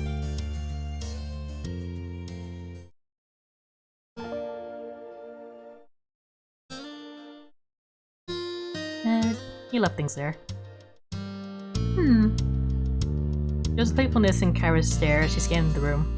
She slowly placed her index finger on her chin. Now that I think of it, there's something I haven't done in a while. Eyebrows were raised at Kyra's incomplete thought. His word pleads urge to continue. Kyra doesn't hesitate. Look at all the photos Cliff has here. Wouldn't that be fun for all of us? What? Mom, why would you say that? Practically all of those are photos of me. Very cute. And that's why. Embarrassing my baby boy is just one of the perks of being a mom. Much to Cove's dismay, his mom was thoroughly entertained at his outburst. She winked in your direction. Meanwhile, Cliff eagerly stood up with a wave of proud affection for his son and completely missed Kyra's teasing intent. Oh. I think that's a great idea. Anyone else interested in the pictures? Yeah! I am! Lee shot her hand up before Cliff could even take a full step. Terry and Miranda snuck each other a glance before nodding with matching grins. That sounds swell. That's fantastic. That would be lovely, Cliff. Mom tried to hide her amusement behind her hand, but she couldn't stop the snicker that slipped out. Oh boy.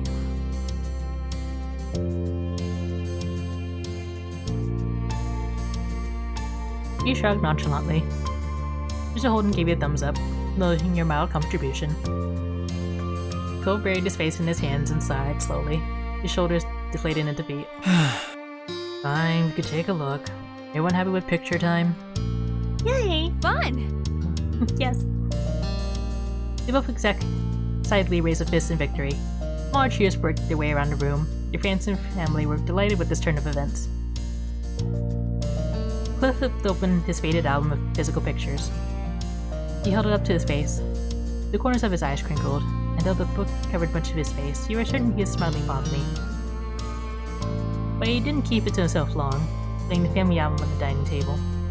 He and the rest of the party gathered around to get a peek. The first picture on the first page was a baby Cove in a cute little onesie. There were several coos and ahs in the group, and Cliff's eyes were shiny with tears as he sniffled. He's grown so much.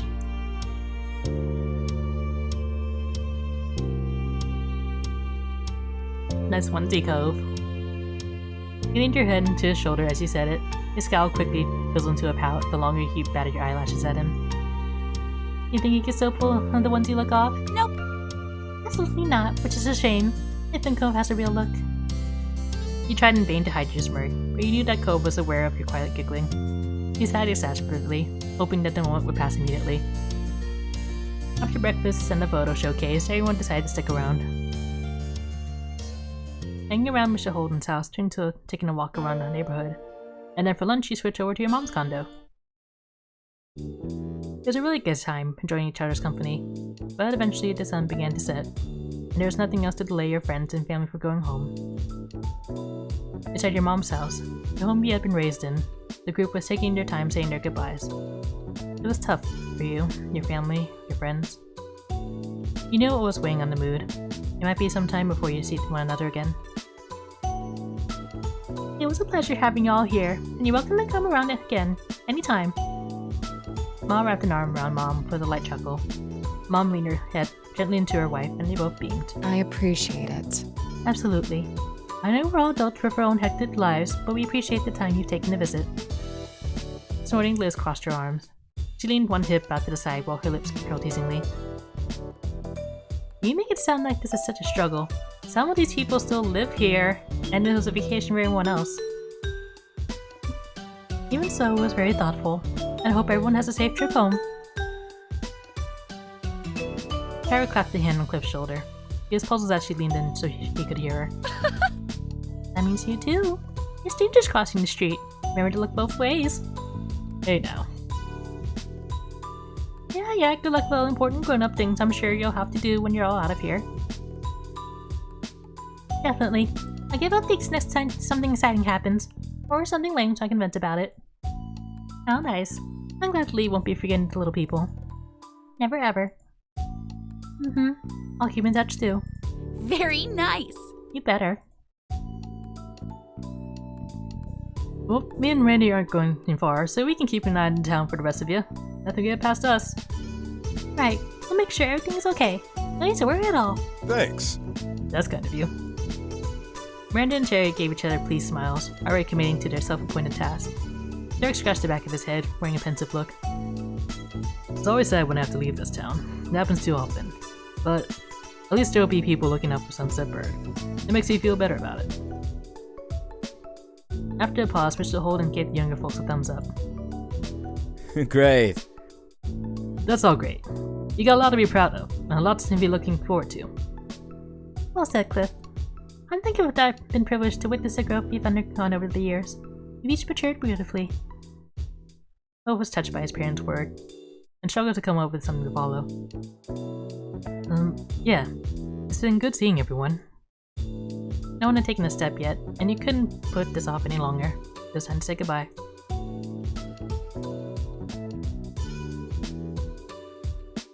Bye. The word came out quietly, and heavy with more emotion than you meant to let out, but you meant the full weight of it. Everyone there was someone who played a big role in your life, and you couldn't imagine a day without them presently physically in your memory. Knowing that it was time to go was starting to choke you up. Immediately, your mom pulled you into a big hug. Even with your eyes closed, you were assured that the calming hand rubbing down your back was Liz. Afterwards, there was more sniffling and hugs. A lot of hugs. And people started trailing onto the street, seeing others off. Your friends and family got into their cars and left the neighborhood. By the time things had fully settled, you realized the sun had set. Earlier, you and Cove decided on having a car pick you both up. Maybe if you wanted to bother your parents after such a long day. It'd be a little while longer before it would be there, though. It was the right choice, as both sets of parents shot you weary looks. The floor seemed ready to call it a night. It didn't take either you or Cove very long to assure them that it was okay to head home and go to bed. With home around a good night and goodbyes, your families returned to their condos. And the only people left on the street were you and Cove. Cove closed his eyes, humming happily, while he waited for it to pass. He stared up at the sky. Cove's hands were in his pockets, and his shoulders were relaxed when he caught your attention with a tilt of his head. So... Can you guess what I'm thinking? Well, at that moment, you were in the neighborhood you grew up in together with some time to spare. Your mouth curved into a soft smile. You could see the happy glow in Cove's demeanor. You had a feeling that there was an easy answer. Are you thinking about the fireflies? Right. Do you want to go to the Poppy Hill before you leave? Always. There was an eager bounce in your step as you and Cove crossed over towards the hill behind your mom's house. Side by side, you stared out the view in awe. As you imagined, the hill was dotted with the glowing firefly light. It perfectly reflected the memories of childhood held closely in your mind. Cove sighed contentedly, seeing them cross the hill, weaving in and around the blades of grass and the stars above. Eventually, Cove moved his attention back to you again. There's a dazzling brightness there in his expression that quickly morphed into something more mischievous. Want to catch one? He asked, raising a curious eyebrow. Then he didn't wait for you to respond. Cove bolted off after the first firefly that happened to dart past his nose.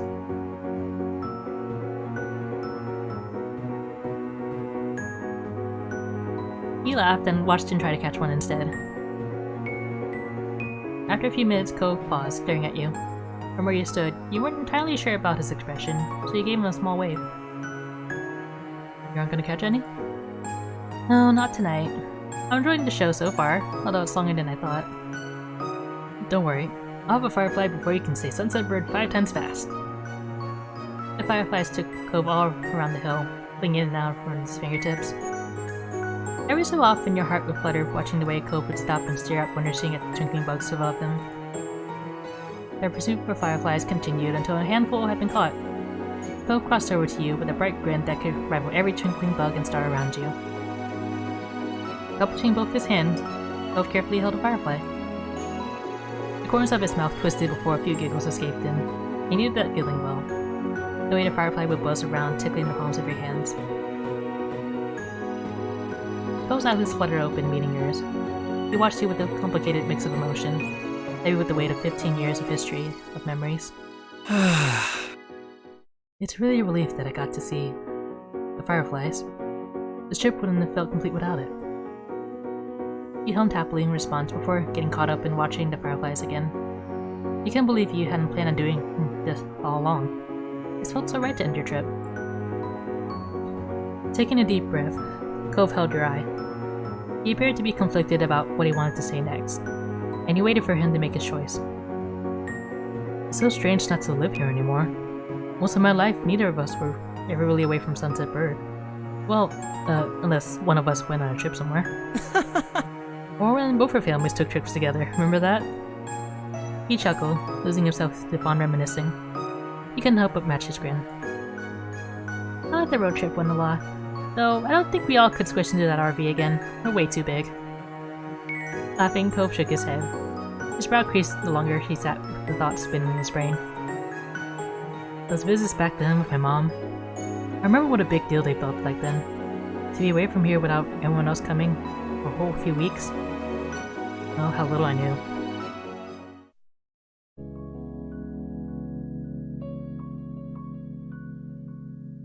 He nodded. Worrying about grades, making curfew, and what Mr. Holden sprinkled on Cove next. Those were all huge deals when you were a kid. Looking back, it was easy to see how everything was going to work out. Finally, Cove parted his hands and released the firefly back into the hill. It flew up around his face before darting away up into the sky, where your gaze was fixated on him. There was a touch of wistfulness in his features as he watched the bug disappear into the night. It wasn't until Cove turned his attention back to you that his demeanor warmed. Okay, I'm ready to go now.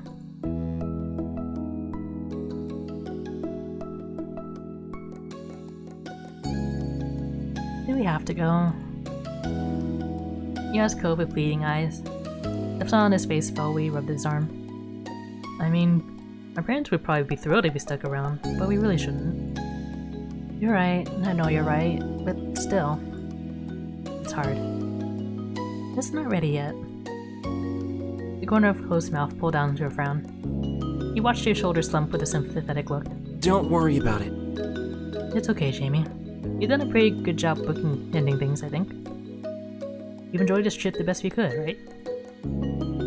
He rubbed at his arm awkwardly, nervously waiting for your response. He sighed.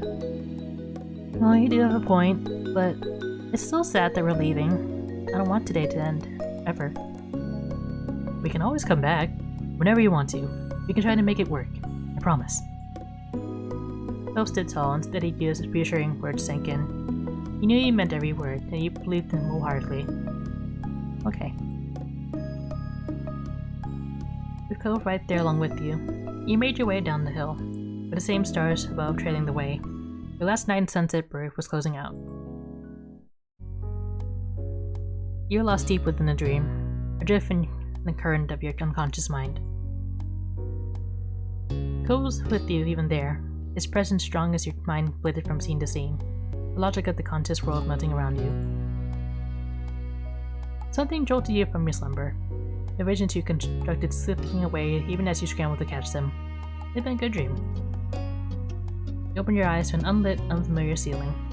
The darkness permeated the room so thoroughly that you were sure it was still the middle of the night. As your eyes adjusted to what little light it was to catch on to, a smiling face cozied itself right above you. There he was. Good morning, Jamie. The grin was bright enough to make it seem like maybe the sun had risen after all.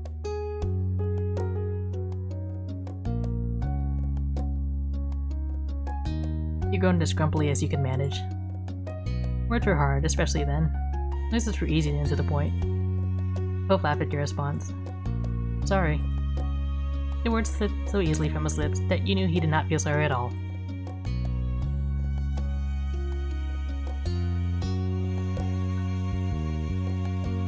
You pulled the covers over your head. It was too early for this.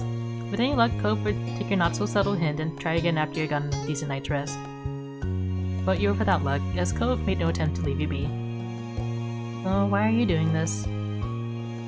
Well, this is the last day here. Everyone might still be asleep, but if we get up now, we can at least see the neighborhood. Do you want to?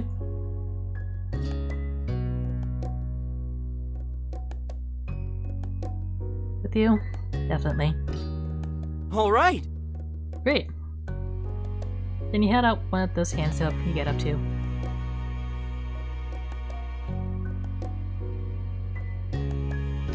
You shuffled out of bed without assistance. Pushing back the sheets, you extracted your limbs and clambered to your feet. Before you could head out, you and Cove both needed to get dressed. You did so quietly. The strangeness of the hour meant that your body seemed less coordinated than usual, each article of clothing a new puzzle, but you managed it. The two of you are eventually ready to head out into the wide world. Lunch still hadn't broken when you had left the hotel, yet it was easy enough to get a ride down the Sunset Bird. The journey was peaceful. You might have expected sleep to attempt to claim you once again, with the sky still so dark, but Cove's excited energy was infectious. Morning was finally starting to come over Sunset Bird as you arrived, almost like the sun itself wanted to be there to welcome you. Cove turned towards you, his eyes sparkling with anticipation. One more summer beach trip? He needn't have asked. Still, you weren't going to deny him. You gave him a thumbs up. One more. You could have taken your time getting there, dawdling under the morning sun, or you could have taken the short walk at a regular pace. And both of those would have been just right for some other occasion, but this time, without either of you saying a word, you and Cove set off sprinting. The two of you tore gleefully down the street towards the beach, as excited and as ungainly as the kids you had once been. You were laughing with joy and the absurdity of it all, being here at the break of dawn with the boy you'd once discovered on a nearby hill who never completely grew up. As it was so early, you did your best to keep the noise down. To the side, you saw Cove covering his mouth to stifle his own giggles, firmly aware of the people sleeping in the condos around you. You thought of what the meat old not-grandparents would have said if he could see you now. All you could do was continue running and stumbling down towards the beach, and away from the residences and their sleeping occupants. It was only a few minutes before you arrived at the expansive ocean shore. Cove kicked off his shoes and strode right into the water, not stopping till his feet were entirely submerged, and the waves tickled his ankles.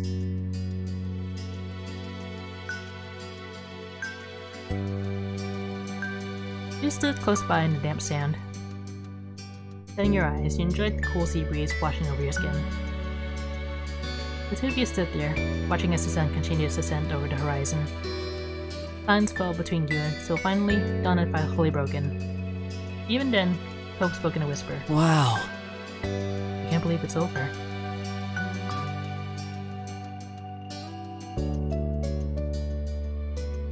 I can't either.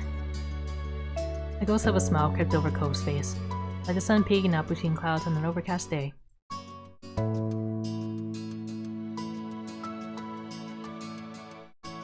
You remained close by. Being near to each other was all that you needed. The silence returned just for a second. I'm glad we came this morning, and that we came out on this whole visit back. I'm so glad. But more than anything, I'm glad for ending up in this town in the first place, where I got to grow up with a really nice neighbor.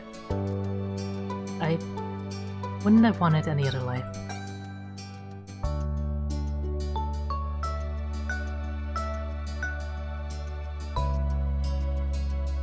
Thank you. Cove looked over at you out of the corner of his eyes, not turning his face away from the sea.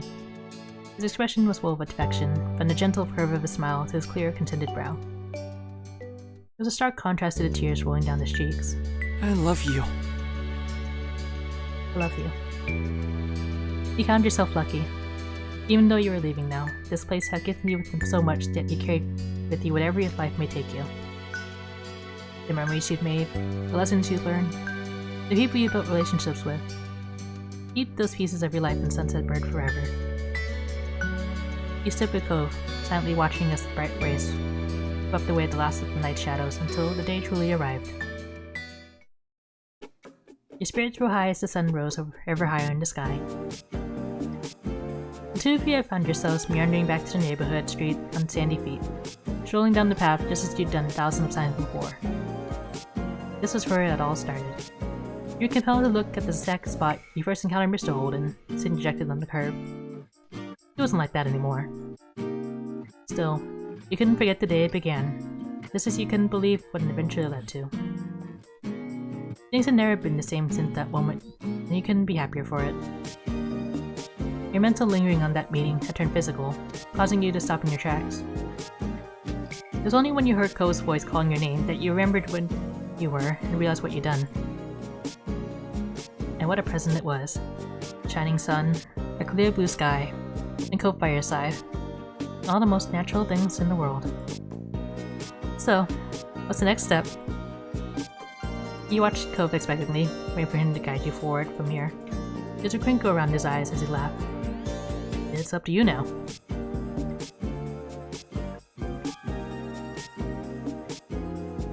I don't know. That's too much pressure. Hey. His voice was light, gently coaxing you out of yourself. It's okay. How many choices have you already made to get this far? I'm sure you can handle one more. No matter how much time might pass, there are some things that you could count on to be constant. Cove, your family, his family, and all your other loved ones being there for you when you needed it was one of those things, since the beginning and for always. Knowing they were there, and you would never be truly alone, made the future look all that much brighter.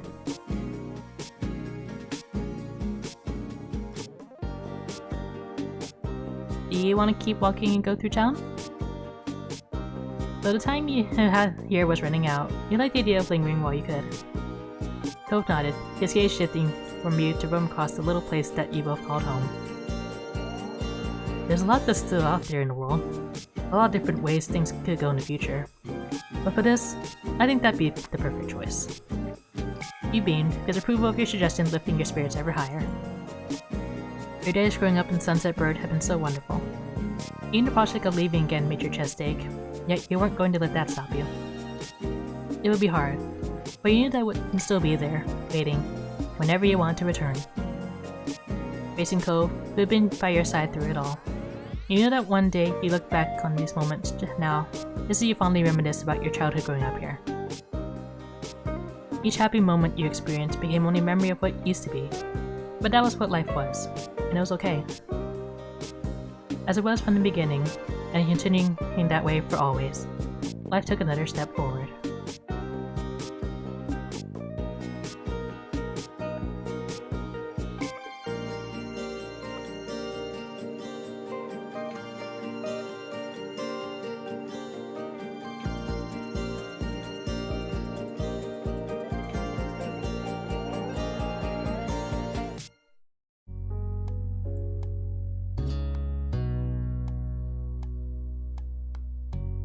And that's the end of the non-DLC content. But you know, if demand's high enough, we could play through this. But as for now, it's gonna be time to move on. Thanks for everyone who stopped by to watch. And I'll see you next time.